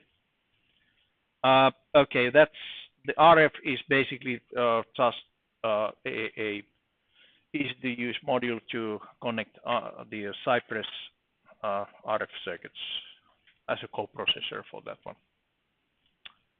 Temperature, okay. 2 sorts of blocks. Flash temperature, so there's a temperature sensor right on the top of flash because it doesn't tolerate too high temperatures. That's one reason, and also you can use that one actually as a some sort of indication of how hot the device is. Thermistor, that's a special block to connect certain type of thermistors directly to this device. Thermal management. Yeah, fan controller there, and then 5 different timers, 8 to 32-bit standard timers. Okay, and then tachometer timer. Tachometer is used for timing of the ignition on cars, for example. Okay, good. So those are the modules, and we already put their counter 8. We are not using it on this exercise. We can always delete it. And of course, it asks if are you sure. Okay. Then let's take a quick look how to actually configure these modules.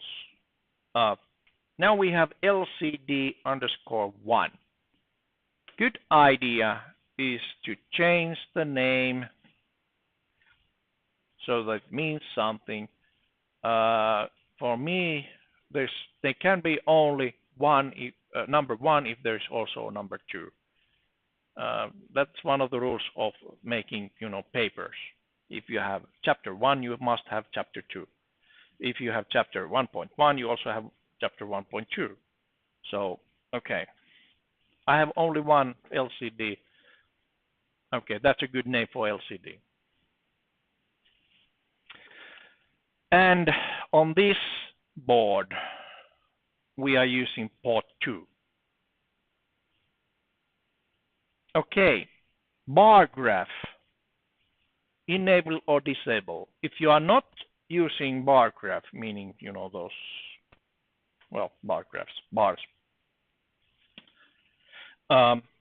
then basically disable it. It saves a little bit of the flash memory space. Nothing more. I think it's was it 400 bytes of memory or something like that? I don't remember exactly. But anyways, it saves some space. And again, if you are not using, why you should have it there. And okay, you can actually change those values also on software if needed. I think. How to use this device or function? Well, on the right corner, maybe also on your computer, there's actually this kind of hidden datasheet view. So the current datasheet always shows up on the datasheet view window. Absolutely wonderful datasheet. So it tells you everything what you need to know about the how to do the connections. For example, well, if you want to make your own circuit board, then that's the pin out for connecting the LCD there. Okay. And if you do your own design, then it doesn't need to be port 2 anymore. And the nice thing about this device environment, if you basically made your testing with the circuit board like that, and then on the final design you have, for example, port 0 as your LCD port, you just click it on your design and do the compilation like that. But right now we have the port 2 as the LCD port. You can also use port 1, but I already defined some pins there as input or output. Then basically they were reserved. Actually, port 2.7 you can still use as a digital output.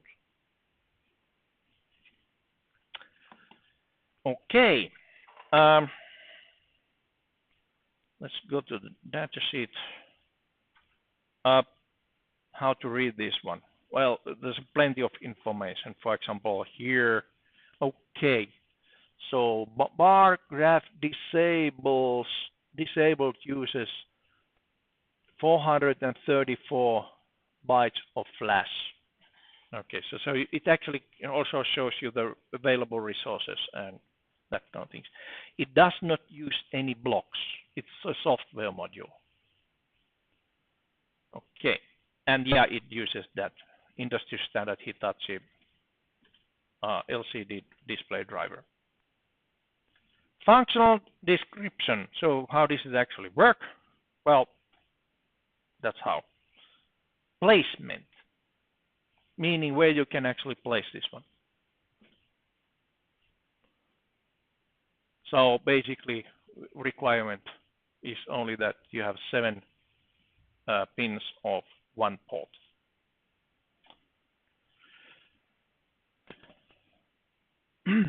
And parameters and resources are actually referencing these parameters in here. Nothing more. It explains those. If you are not sure about what the parameter means, then open the data sheet and look under the parameters and resources. It explains each of those lines. Then application programming interface. So that's pre-written code available for you. Isn't that nice? It's like a software package what you download from some weird resource without no guarantee that it will work. These work as long as you follow the instructions how to use them. Yeah. Okay. So each function actually has the kind of start and stop the function. So LCD start initializes LCD to use the multi-line 4-bit interface. And this function should be called before all other LCD functions. So if you put this one, then you need to add also LCD start on your code. All right. Then the functional kind of things, position. So you can put the cursor on certain place on the LCD. So the first row is 0, or the top row is row 0, and the second row is row 1. Okay, and then also the column, it starts from 0. The first point here, first element here is the 0, 0 on the top left corner. All right.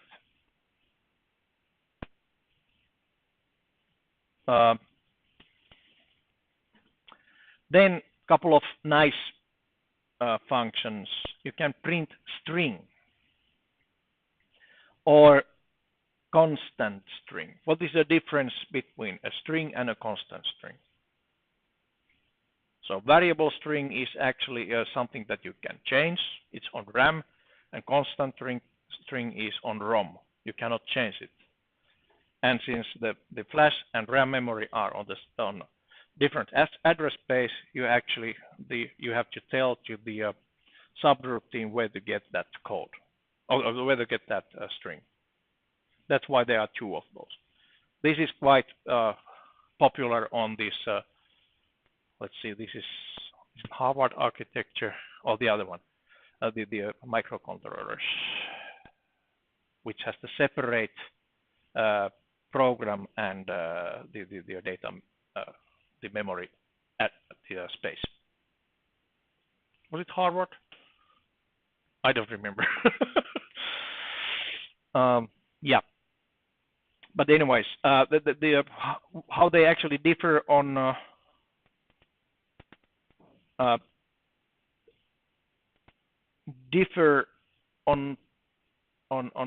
code is explained here. So if you define a variable, so this is a string variable which is initialized as user module. It actually points on a RAM space. And this is just the address mnemonic is that str. And compared to this direct printing of a string, that will be constant string, since there's no reference to any variable of that constant. Or if you put define str constant string, that will be then defined as a string on ROM. Okay, and that's accordingly you would use the C string or just PR string. Couple of other nice things. This is the fast way of doing showing some numbers. Is the hexadecimal. That's the natural kind of geek style. Geek natural. Or well, that's 8 bits byte, or then 16-bit integer PR hex int. If you want decimal numbers, you actually need to do either I to A, integer to to string ASCII, or then you can also use the printf with this part of stdio or the .h, well, stdio subroutine package library. So yeah, printf, or it's actually formally it's printf, is printing to a string variable. It's formatted, but anyways, it takes, say, it takes some code space though. But well, if you need to do it, then you just need to do. Yeah, then bar graph functions also. We'll just go through that one, so you can make a nice bar graph out of it. You can also do also sorts of graphical operations too, if you tweak a little bit of this LCD module. One of my say multiform students a few years back made a Tetris. Used a 20 by 4 LCD and PSoC circuit to make a Tetris there. Ah. Yeah, big respect. And some optional functionals like LCD control or LCD write data. So you can actually control that Hitachi circuit. So if there's some property on that Hitachi circuit you want to utilize, yeah, it has the software to do it. And some delays. In some cases, actually, you need to put some delay between, writing stuff to let the process to work. And this is the best part.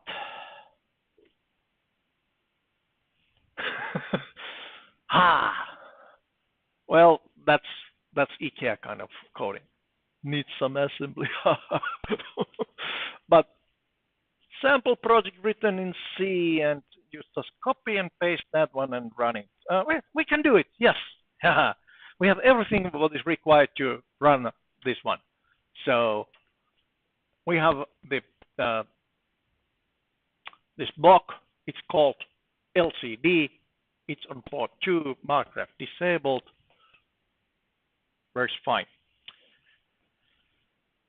About the naming convention here. All the functions, rewritten functions, start with the name which shows up in there on the real design. If you want to call this LC like C3PO or R2D2, you can do it. Or Luke. Use the force, Luke. Yeah, you can do it, but then you need to also edit the code. So that R2D2 module would be that one here and then underscore. All right, so let's go to another view now. To get there, you first need to do clicking of that top button there. It says generate configuration files. So after we have done the editing of this hardware, we need to tell the system to generate also the software accordingly. It doesn't do it, while we are doing. So this is done by engineers for engineers. Okay, so click that one. It usually also gives you some warnings, like in this case, level 1 warning, currently power on reset voltage is set to 2.9 volts. To change the power on reset, the VLTCR should be modified in main code. Well, we have 5 volts flat done. This is not battery operated. We don't need to worry about the warning. But anytime when you have warning, figure out what is the reason, and is this really a warning or is it a error to happen later on. Good. And the code. Where is the code? Where is the code? Click that one. So the code is under that one. PSoC exercise 1 anti-KP. There's a library files, external headers, such kind of things. There's a boot table, flash security kind of thing. Okay, flash security is about which part of this flash is used for program and which part is used for the EEPROM, for example. So you have software access also to that flash, but not to the code. You cannot actually do, well, you can, but you have to do quite a lot of work to change the code from the processor. So they try to prevent doing accidental damage to the code. All right, so source files. Those are the source files which were generated when I clicked the button. The boot.asm, okay, that's the boot code. When you turn on the power on the processor, it starts that file, which means it does actually, inside of that boot, it does basically initialization of the processor, meaning it changes the register values that are controlling the global resources. And if you actually set up the, for example, here the port 1.1 drive, it's defined here and it's part of the boot code. So this tool is just a design tool to do the most of the that ugly stuff automatically. When I started doing my first microprocessor code, I had to actually initialize the processor, writing the assembly code there first. You don't want to do that, believe me. So, and the last line on boot.asm is actually to call the main routine, which is written in C. Double clicking, you can start editing. Can I actually make this one bit bigger? Yes, I can. Yes, I can. You can start editing it there.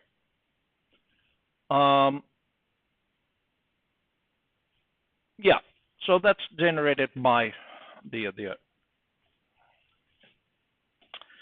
PSoC Designer. And the first thing what you should do is to claim that file to yourself. So what it is, PSoC course exercise.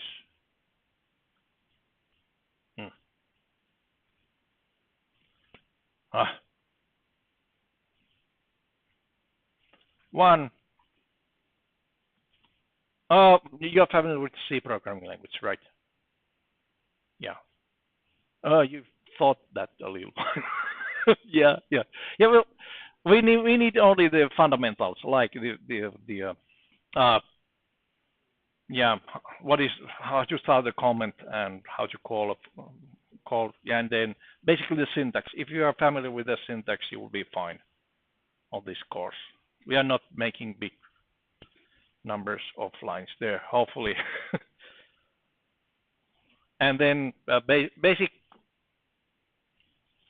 there's some fundamentals how to write good code. One is encapsulate, meaning if you have some blocks that belong together, keep those together. And if those blocks are code blocks are getting long enough, make a function to encapsulate it. So the worst codes what I have ever seen are just a linear code, only one function called main, which has everything on it. It works, but if you have one more small mistake somewhere, how you can actually find it? Okay. And then another one is comments.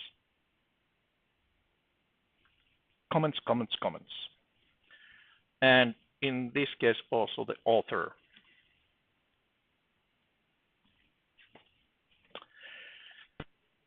Okay, and then, uncomment this line to enable global interrupts.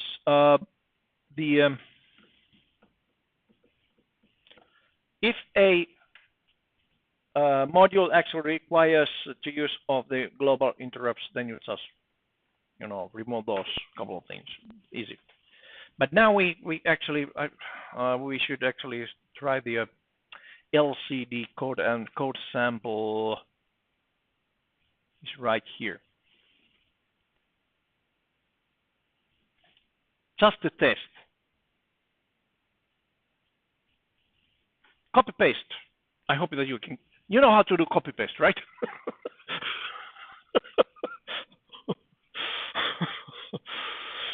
Copy paste is the invention of my generation. All right, you can really use it. Okay, but anyways, another thing also that looks ugly, right? You should also use some indentation there. So yeah, so my favorite way is actually just remove those and replace it with tabulator.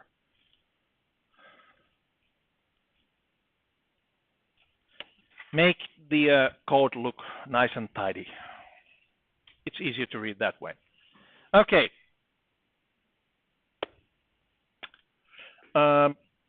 Good. So next step would be to compile.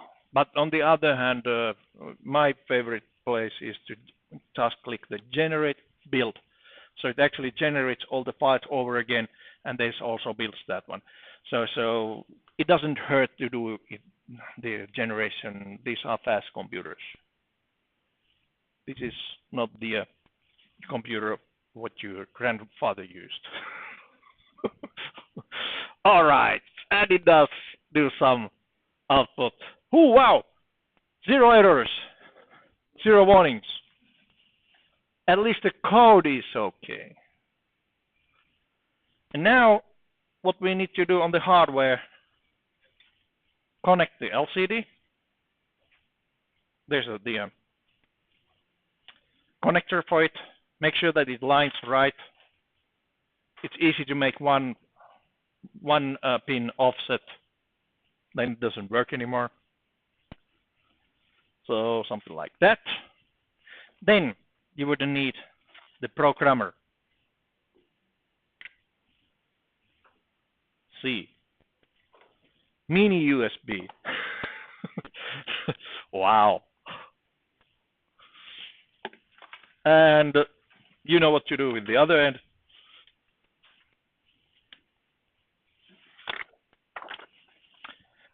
If this is the first time you actually put the that programmer on the computer, then it starts downloading the drivers and such.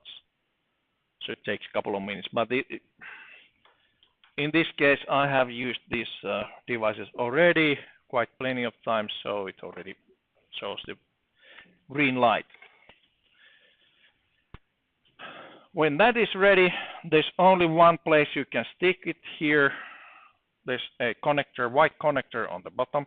Well, it's on that corner, close to the close to those power pins. By the way, this development board can be also powered by the standard industrial 9 volts battery or external power source up to 36 volts. It has a standard linear voltage regulator too. Okay, so that one goes there. Yes. the right way. Done?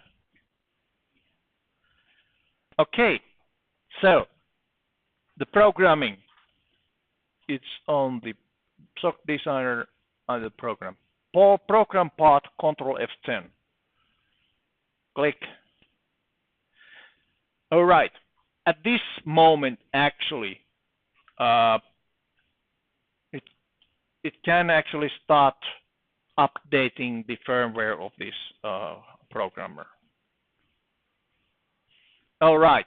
But anyways, you can have several programmers on the same system at the same time.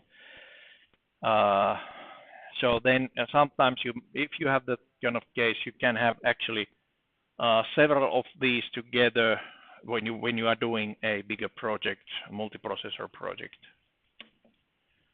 Okay. Then the acquire mode, meaning how do we are doing the programming of the chip. Reset mode is faster, and this device has the reset pin. Not all the devices have reset. There are actually 8-pin devices on PSoC which don't have the reset pin. So this power cycle is mostly for those. But any device which has a reset pin, use that one. Then verification. It slows down a little bit of the process, but I will say keep it off until the program doesn't work and you cannot find the reason from your code. So then you put the verification on to check if this device actually has something wrong with the flash. It happens. It's the electronics. All right, power setting 5 volts. Since we are using reset mode, to program this one, you have to turn power on. So you get red light on both the board and also on this programmer, mini-prog. And then that button is the program. Program is starting. Done. And it's powered. And there's LCD. PSoC LCD shows up on the display. Okay. That's a lot of fun. Only a couple of function calls, and that's it. The same thing with all of the other devices. Okay.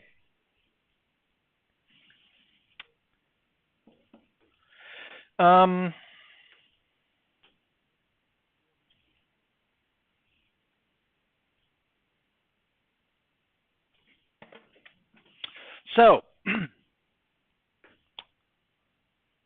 basically, I could leave you to work on the exercise to see how you can actually manage that, just for fun. So, exercise.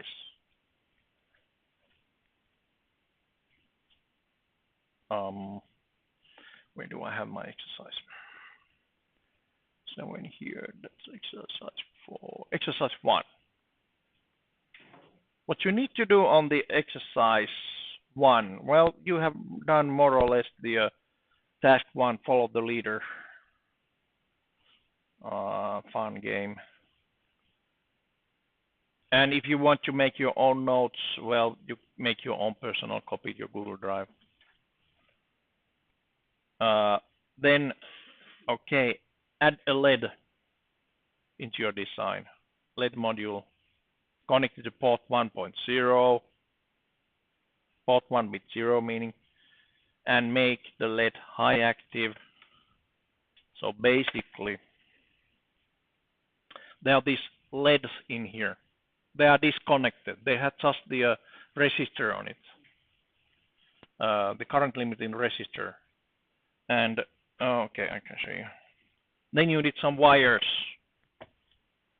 You have set of wires with the package probably, but there are also, if you need more wires, one of these boxes have a lot of wires. Yeah, more wires. I had a bunch of them on the. So, how the LED one actually works? You know, you can just check it like that one. Oh, wait a minute. Yeah. Ah, why it doesn't work?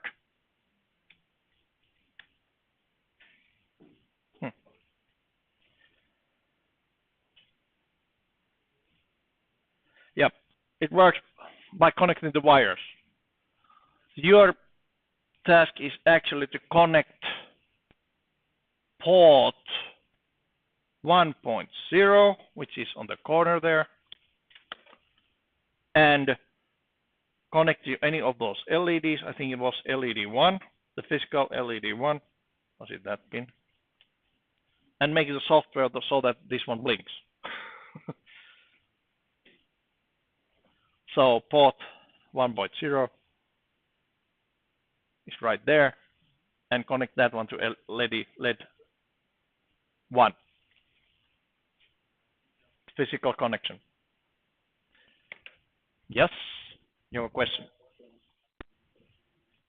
You have a problem. Are you sure that it's your problem? It's Failing. How come it fails? So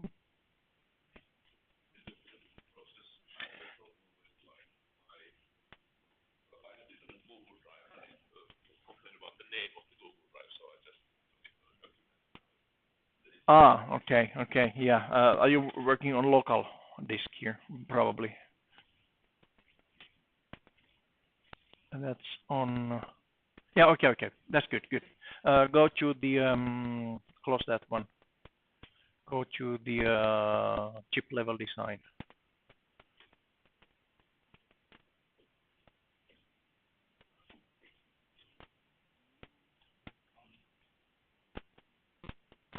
LCD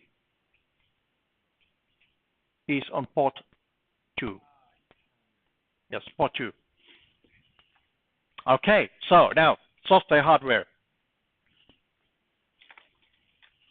LCD should be on the right port 0. Then it should work. So the connections of today, LCD right here, that's port 2. Then basically we'll find the see the port, other port. You can find the ports also in here. Port 0 is the left. No, it's actually port 0 is here.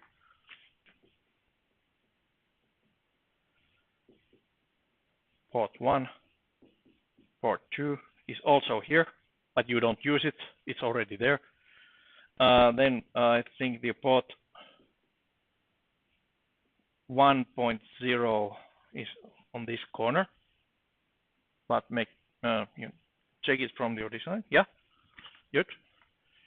And then in here you actually have connectors for example, those LEDs here. So you need to make a physical connection by wire from port 1.0 to LED 1. Okay. Then the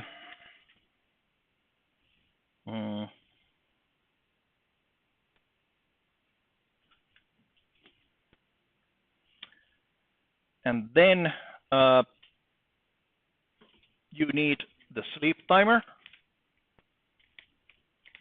for timing, right?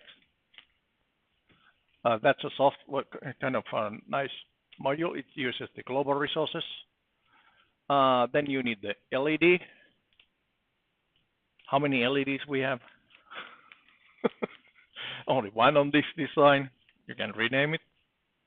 It's also a good idea to rename the SleepTimer as one as just a SleepTimer because of the naming conversion.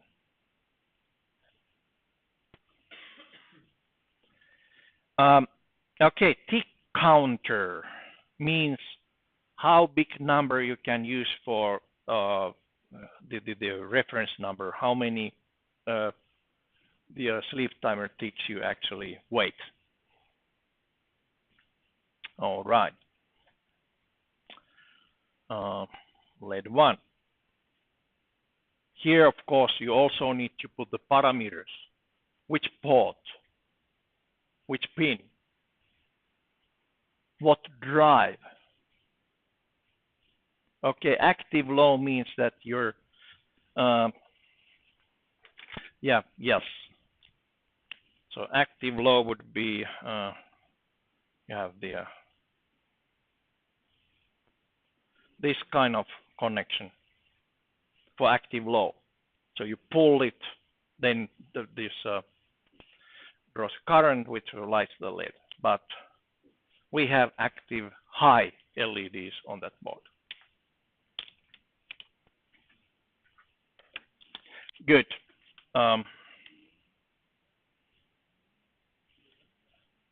What else?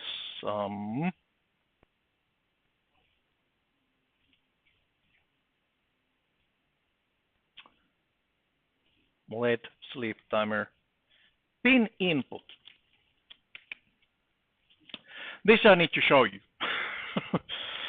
Pin input is, it's easy, but it's not that straightforward. Okay.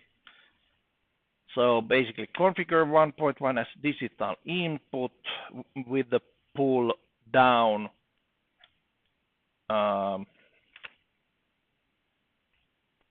descriptive name. Okay, pull down. Okay, so it means the pull down is an input.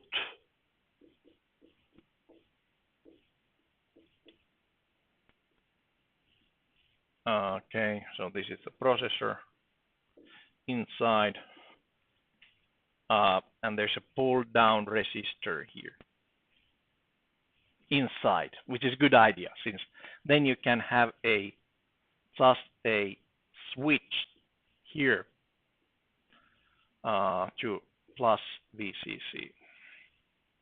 So that's a button switch. So that kind of switch we have on board. Yeah, SW is this kind of switch. So you can actually pressing the switch, it gives state 1, but this pull down resistor actually gives the initial state 0. Okay.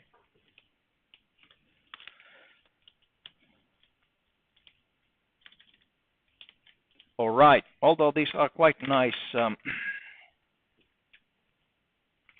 instructions one I have there, in any case I will show you some tricks, since this is not a straightforward kind of thing. At least it wasn't for me.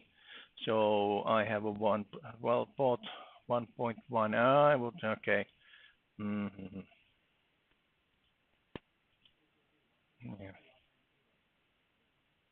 Yeah.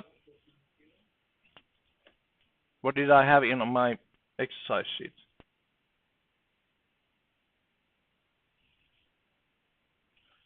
LED is on 1.0. This is the 1.1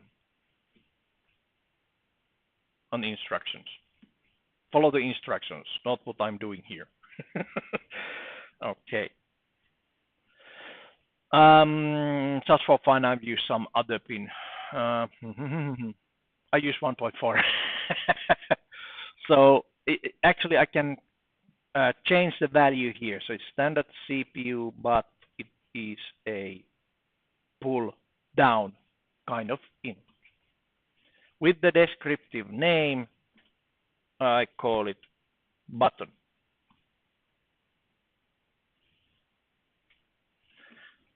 That's it. So descriptive name for the input, and then drive is pulled down.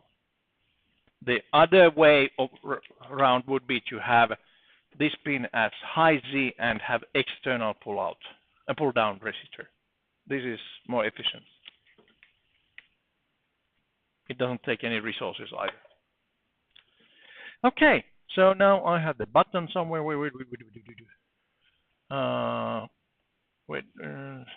That was what 1.4. Yeah, button. Standard CPU pull down, disabling the initial state 0. That's fine. When I do generate configuration files, we can actually then go to library source files. Oh, was it? Oh, no, sorry. Header files. All the pin information actually is on PSoC GPIO.int.h. So that gives some mnemonics that you can use on the code. There's actually an application note about this one also. Did I add the application note? But you have a question. Yeah. No internal connections. Only the this. Yeah. Mm-hmm. Are you coming to the PSoC course? Okay. Okay. Haven't seen. Don't know. No, nobody's there. Okay. Okay, so now that's how you would define.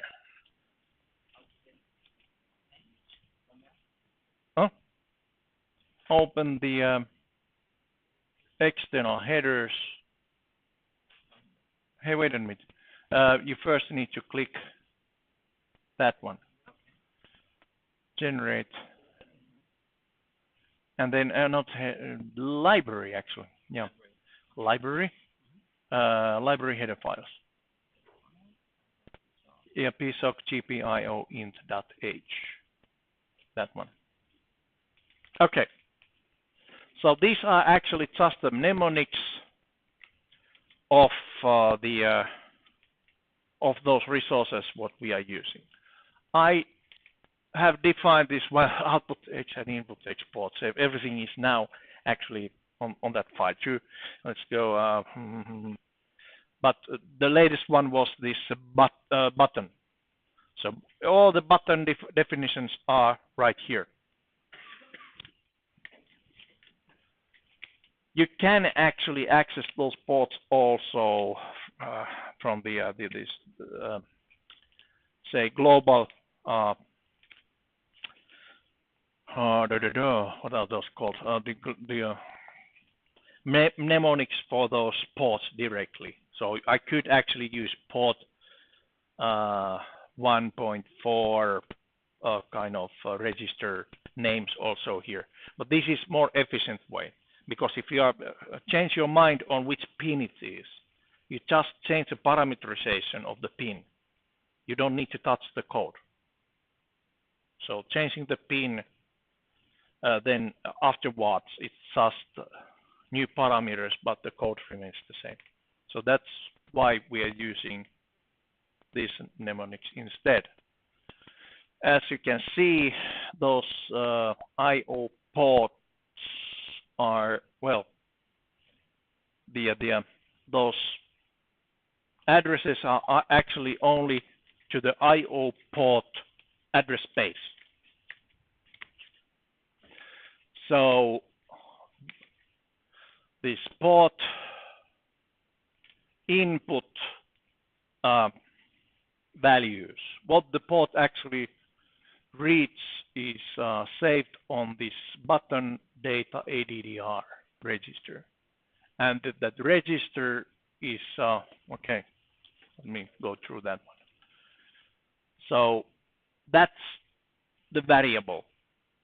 You can use it just as a variable. You can read the variable and, for example, compare this button data ADDR to if it's test if it's 1 or 0 by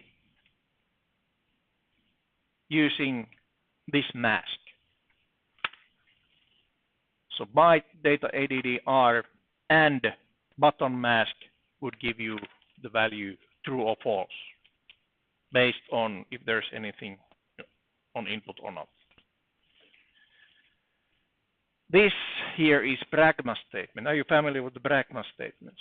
Okay, that's just a compiler directive saying that, okay, this is not a standard C kind of thing, but something else. And in this environment, it means that we can have, for example, I/O port definitions, since those are on different address space as the normal RAM addresses or ROM addresses. So I/O port is on different address space, and that's the way to tell that the compiler to make all of those accesses using the assembly code that relates to those address space. Okay, nothing more than that, and you don't need to worry about it since this is done already by the compiler. But for you just need to know that, okay, you can read that data from this variable. You can also write the data on this variable on your own risk to change the initial state, for example. But then it wouldn't do anything if you put the right value 1, it would affect on the output port pin 1.1, and we have a pull down without any energy source here. Okay, and these you can then actually also change the drive mode with if you want to by the software. But we have done it already on hardware on the nice tool. So we don't need to touch those variables. Yes. Yeah, that's yours. Yeah. But this button, the button part is missing from here. Oh, you don't have the button yet. Okay, you get the button only if you have defined the input. Yes, you need to select one of these pins, either here or there. I use it here, button, and made it pull down. And then when you generate the files, then it actually appears on. Otherwise, you can actually access. It was the name of it was port 1_4. So basically, you could have just replaced the button with the port 1_4. It's exactly the same, but if you have later on changed the port pin, okay, that would make a big difference. You know, rewriting a lot of code or just configuring on that graphic tool. Yes. When we regenerate the configuration files, does it run over our Yes. Yes. Except if there are some parts that are user modifiable. By default, you don't modify these files at all. the main files? Yes. So drive mode, yes, you can control the drive mode afterwards. Okay, global select.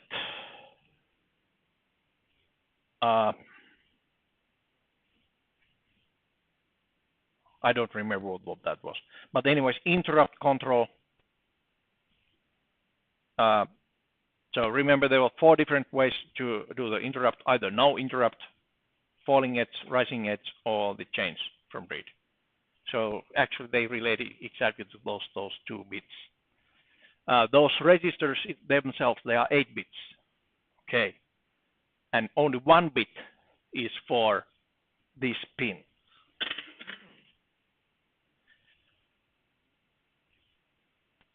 Then, okay, interrupt enable. So you can, on software, even if you have done the initialization on this graphic tool, you can always overwrite everything what you've done on the graphically by software. Yeah. Okay, and then this actually helps you to select only that pin from the 8-bit port. Good. Alrighty then. So basically on the software, so let me put there, pin input. You can test directly button data, ADDR, and make a bitwise with button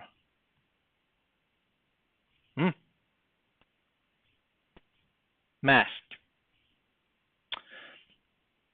This is a test of if this pin or bit button mask is on or off.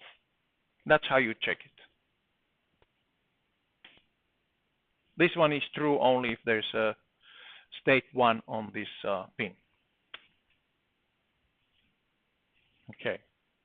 So it's quite easy to use after you understand those mnemonics. So this is actually the variable that holds the full 8-bit port, but only that bit is important.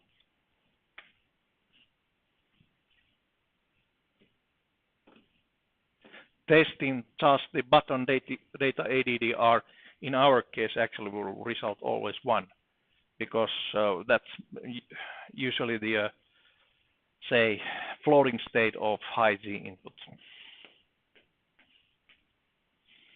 So any one of those 7 other lines can go high end.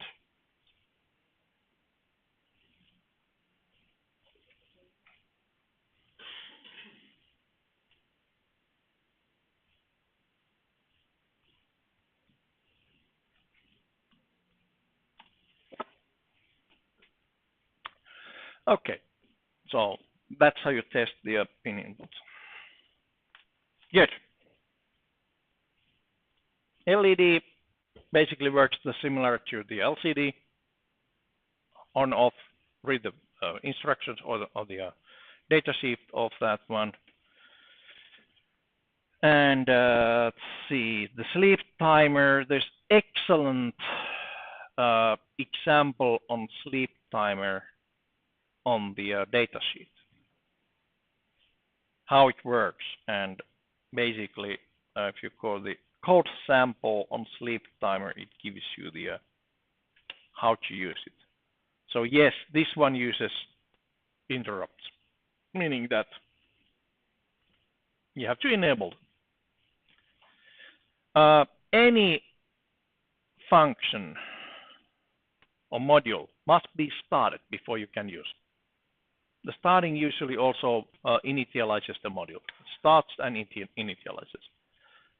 And then we made the sleep timer tick as it was, I think, 512 Hertz. You can override it here by software. And but remember to use all the valid numbers. There are 4 different sleep timer settings. Then enable interrupts, and this is how you basically use the function for timing. So that one here, sleep timer sync wait 8 ticks at 64 Hertz.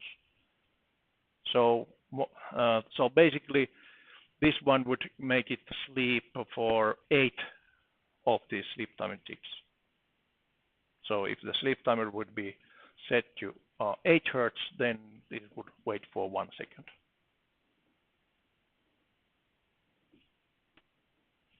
Haha, easy.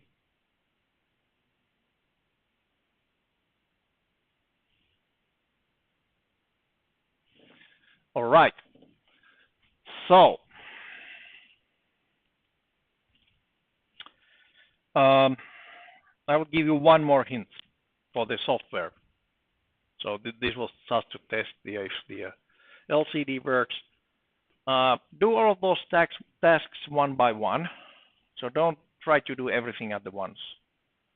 And basically do the encapsulation of code. Let me think that this was basically empty when I started, only those couple comment rows. Basically, I would do it not on the first one. On the second row, I would put the initialization or start the modules. So under this one, you have a start of all of those modules. For example, LCD start like that, LED start like that, and whatever your SleepTimer start. Also the initializations and such kind of things.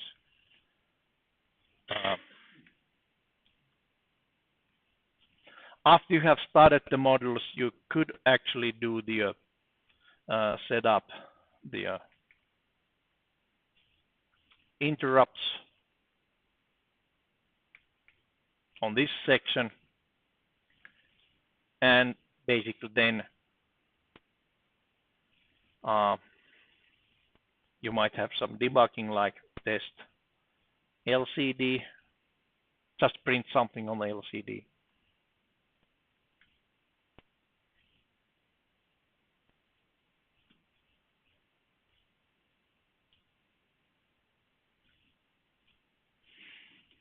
Oh, okay, position first.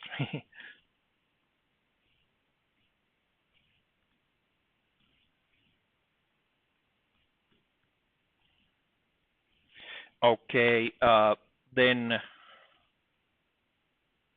say LED, there's the whole part of this one is the test LED.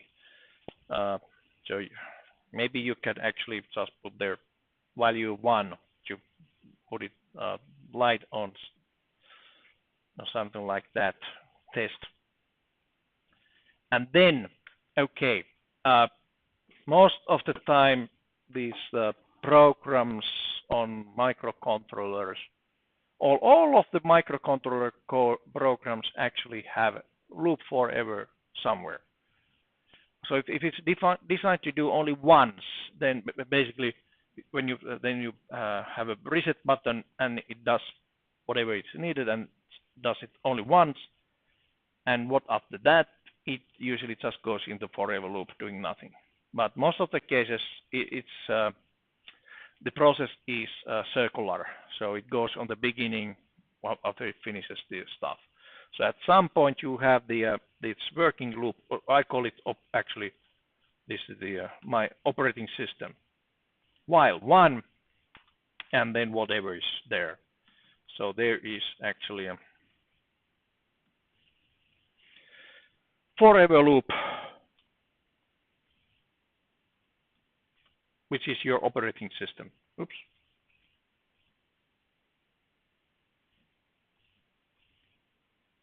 Simply a forever loop to do whatever is needed. And what to do there? There was that blinking LED, or actually there was the task 1, task 2, and task 3.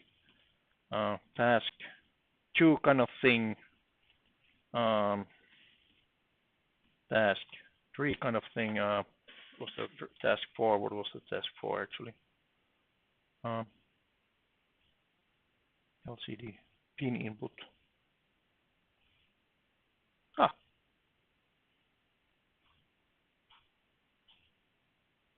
If needed. Well, okay.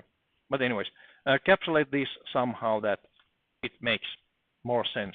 So start with the comment lines, like turn on LED or read the input port, or button, then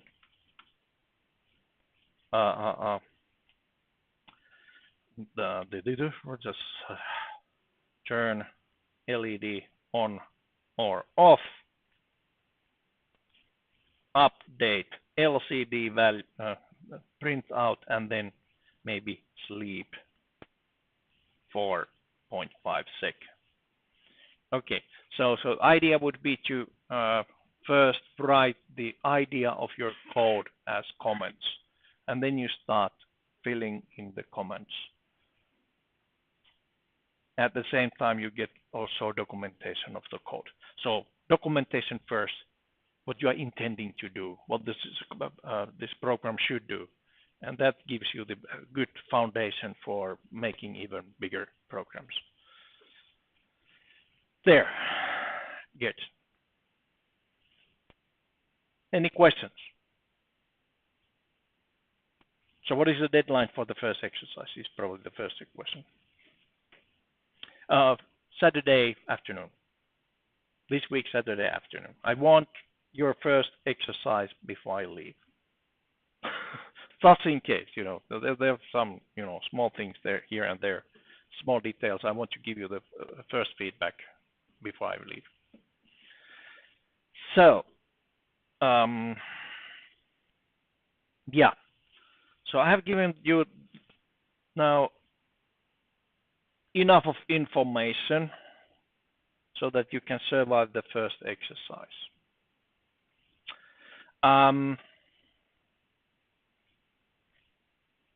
And yes, you can work on pairs. Now we can, I wouldn't say don't work in a group. There'll be, you can work on pairs. Team up, it's a good thing actually. Also, I created a, I have no idea if it has any use of it, but say social network. Since we have some students, Arvi is not the only one who is taking the course. There are also some, say, five other students in Metropolia who couldn't come here now, but they are still, we are continuing this the course for a while. So they are actually doing their things there, and you will be doing here. So making any, team effort would require some social network kind of thing. I created a Google kind of thing there. I have no idea if it's used in any use or not. But to add you to that circle, I would need your Google account, I think. Google, the Gmail address, fundamentally. I can add you there, you can use that one, or you can actually make your own Facebook private group, whatever is your favorite platform on social networks. I don't have favorites on social networks. I'm not social person. I'm not that social. Okay, but anyway, so maybe you can at some point discuss about what could be used, what is used in Frankfurt usually, and what is used in Finland. So it would be a good idea to have a discussion group also, but only if you think that it's used. Okay, excellent. So yeah, that's my show of today. That was longer than usually. So usually I have a shorter the show, well, give you more time to do the exercise. But this is the fundamentals, very basic level, and also making sure that everyone has more or less the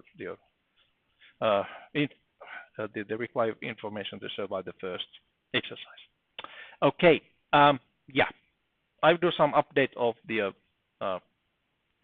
website, but anyways, you can start working on the exercise 1 alone or together, and I think this is just about the time also to get a lunch or something. So I will be here until 4 o'clock, something like that, until 3 or 4.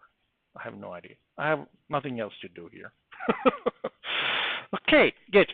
Thank you. Yes, every day this week at 9. Is the 9 o'clock good time? Good. 9 o'clock that is. Yes. It's up to you. My show is usually about 1.5 hours. The rest of you should use that time for you as you see it the best. So I give you a lot of self-responsibility here. Okay, I'm not watching over your shoulder unless you have some problem. If you have a problem, then I will be here to help you on those. Good. Any other questions? Okay. Oh, yeah, sure, no problem. That's my program currently. It doesn't do much of at all.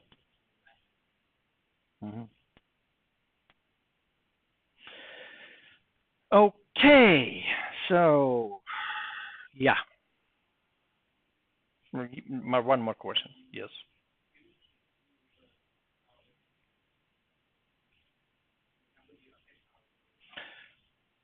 Uh, hmm?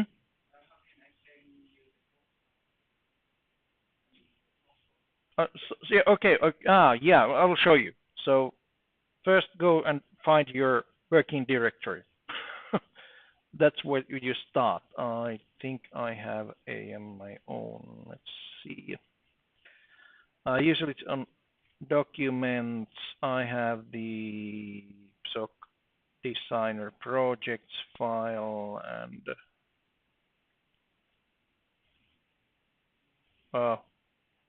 any one of these. Yes, that one. Created today. That must be it.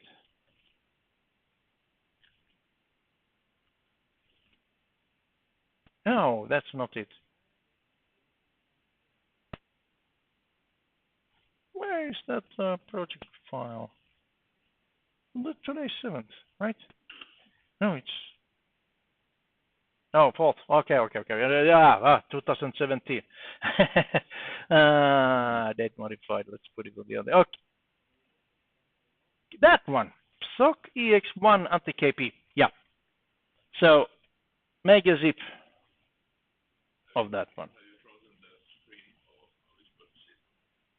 Oh, sorry. Okay. I have two displays here. One for monitoring. There, the better. So just basically in my computer, I just make an archive like that. On those, you have your zipper, some sort of zipper there. So you just compress your PSoC, blah blah blah. Where's the zip? Yes. Yeah, that's it. Then go to your favorite the cloud service, Dropbox. I use personally a Google Drive. Let's see, where could I? Okay, that's my Google Drive. I'll show you. Okay, that's just my Google Drive here. For example, let me make a new folder here.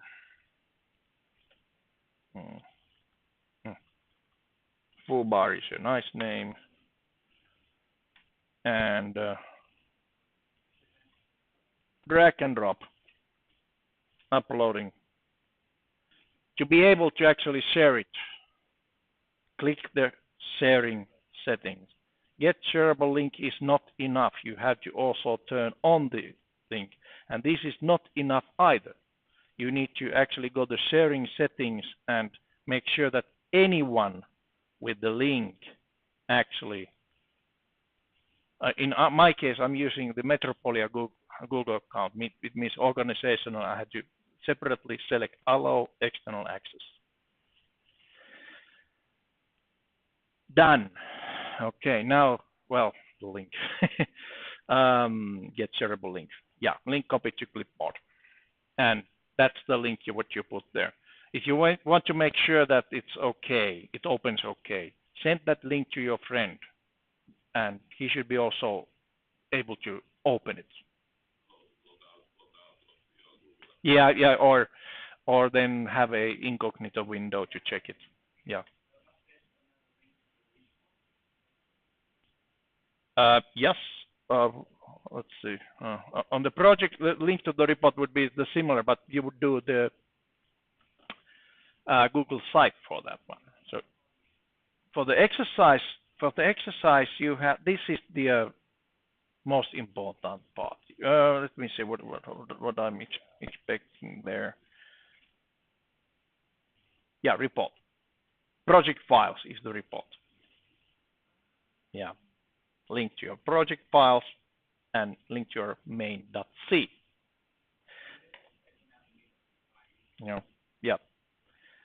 There's a reason for it.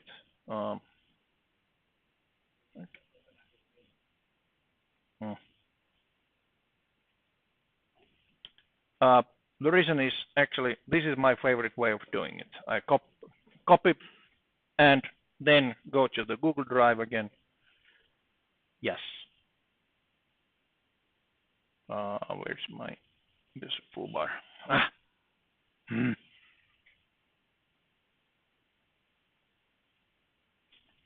There's my full bar. Make a new file, Google Doc.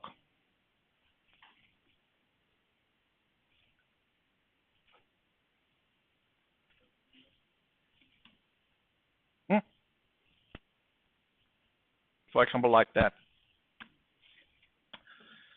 And again, share it so that anyone with a link can comment. This is the feedback channel. So I can give you comments if it's bad or good or bad coding. Otherwise, I don't have any. I don't want to send such emails. My email is full enough. so basically, I just the again that one there. Copy allow external address and let's see can comment, not edit but comment. I don't want to edit your code. And copy and then done.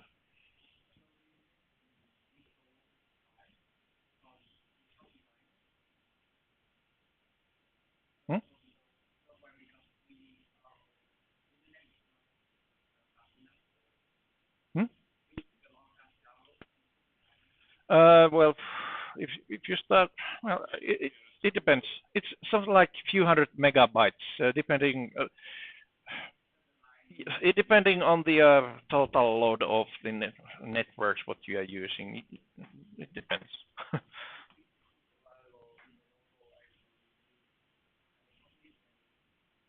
Yeah. Hmm? I have no idea. I'm not a local, so local storage.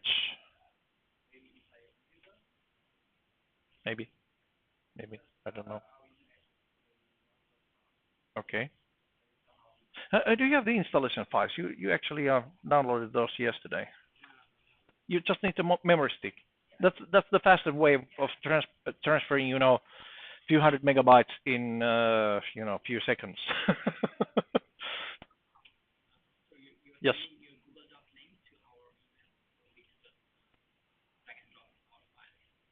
You will do it on your own Google Drive. Yeah, own drive. That's my drive. Don't use that one. Use your own. Yes, link to me. Good. But most importantly, actually, do the exercise. Then we can actually look at together how to make it if you're not too familiar with the sharing the stuff on these cloud services. Yeah, yeah, yeah. It's not a big deal. I can show you. Then you can show it to others. Yeah, that's all. I didn't know about any of those cloud services 10 years ago. Oh, 10 years ago, we didn't have any. But it's simple. Actually, it's a big fuss about these cloud services. Actually, cloud services has been there since we have networking overall. But we are just calling it as cloud services. So, for example, if you're using your own computer, then you can actually install it's not anymore the Google Drive. It's called what? Let's see. It's now they have nice Google software which is called Google Drive File Stream. If you install that Google Drive file stream, then it's as any file system on your computer. And then you just need to, use the browser to get these shareable links and that kind of things. But it's I don't know. There's a lot of mistake put on very simple things. But I can get you started with this. Okay. Good. Anything else? I'm hungry. Okay, good.